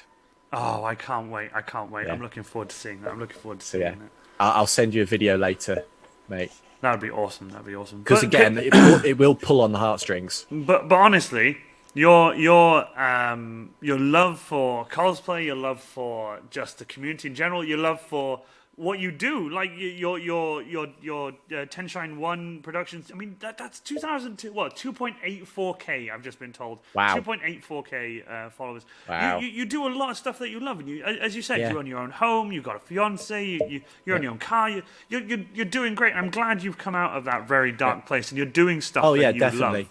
And The it shows. reason- It shows because you're an Yeah. incredibly happy person, and it's really Thank nice you. to see. Every time I see you at an event, you've always got a smile on your face, and it's always really nice to see. I think that's more of the "oh God, what have I done?" smile. But it's the Where best. am I? It's the best, and it's what we love Yeah. about you. It's what we love about But you. yeah, I mean, I forgot to send you the link earlier, but there's also Fireteam Rogue Airsoft as well on Facebook and YouTube. So if anyone's airsoft interested, message Mr.Benn Cosplay and Props, and I will send you the links to those. Awesome, awesome. Yeah, gives people a reason to interact with the page. But yeah, no, the reason I'm such a big community person, like you mentioned, and so happy and give all this advice. I've been through the shit. I've been through the works. I've had people say shit to me, and I know what it's like not having the motivation to do anything. I had the support, but I was naive. I was stupid enough not to see the support because that's what it did to me. I had a brilliant family still do have a brilliant family that would have supported me if I'd actually opened up to them, but I didn't because I was an idiot. Hand on heart, that was my own fault. But now I push for that support. Yeah, I mean, When you trust want. me, opening up and telling people there's Oh, something yeah. wrong is an incredibly hard thing. Oh, Like, first stage to getting a problem fixed is admitting there's a problem. Admitting to yourself there's a problem, not to anyone else, to yourself. You've always got to be true to yourself. But Absolutely. that's why I always say to people, don't worry about what people are going to say. Don't worry about doing something. Don't worry. If you want to do it and you've got that drive to do it, just do it. As Shia LaBeouf said, just do it. just do it. Just do it! It's that. Honestly, Ben, can I just say you've been an absolutely incredible guest. You've been so enthusiastic and energetic. You've been really excited as well. I've had a lot of I people just on wanted to streams, be but I don't think prepared. anyone has been as excited as you. Like messaging me throughout the whole day, being like, "I'm so excited for tonight," and I'm like, "It's really Seriously, nice I've to been see. sending him pictures of like the setup behind me. Yeah, going, literally, he's been think so I'm ready? He's excited like, what all day, pictures- and it's what are been you gonna absolutely ask? And- fantastic. It means a lot, Yeah. honestly. So, properly, again, from myself and probably everyone who's been on stream and in chat, huge Thank you, thank you guys. to you. And I honestly hope that we can cosplay again together next Yes. year. It's probably not going to happen this year. Obviously, we're getting closer and closer to the end of the year.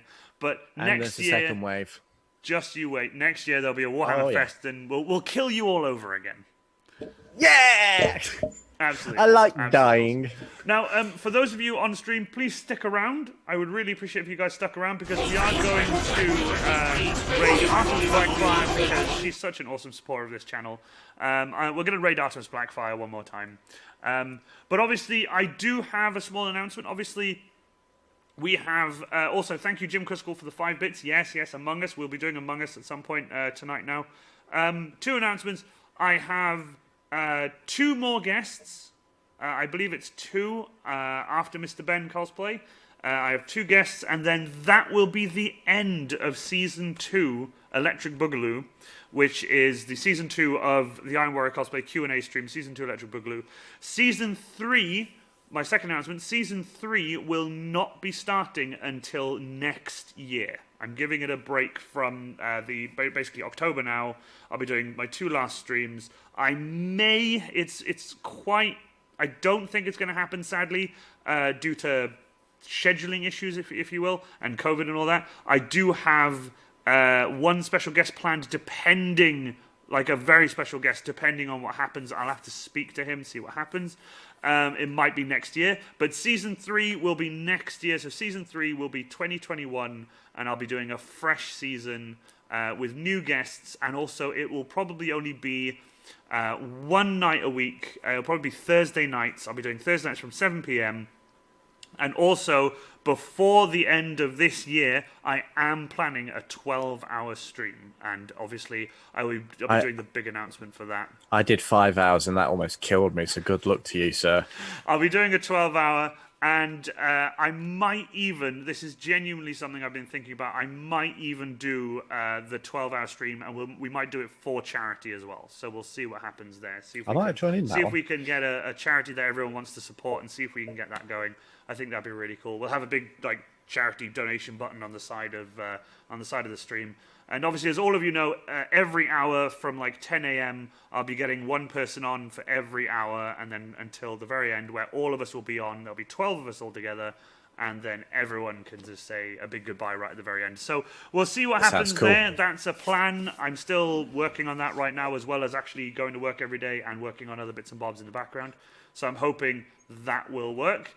But once again, thank you, Mr.Benn Cosplay. You're an absolute legend. Thank you very much, Iron Warrior, even though you're a heretic scum. I know. I tell you what, you cannon fodder guys are great. But honestly, mate, thank you again. The amount of jokes we have. Genuinely, if you guys would stick around, we're going to raid Artemis Blackfire. I will be on the Discord later tonight. I'm going to go get something to eat, and I need to shower and get everything washed off because I've been working on my tractor today as well as being in work. So we'll get that sorted, but right now we will raid Artemis Blackfire. Give her a hi. If you don't have the emotes, just spam Iron Within in capitals, just Iron Within, and we'll see you all again soon. So thank you so much for joining, and we'll see you then. Thank you. Bye Good for now. night, everyone.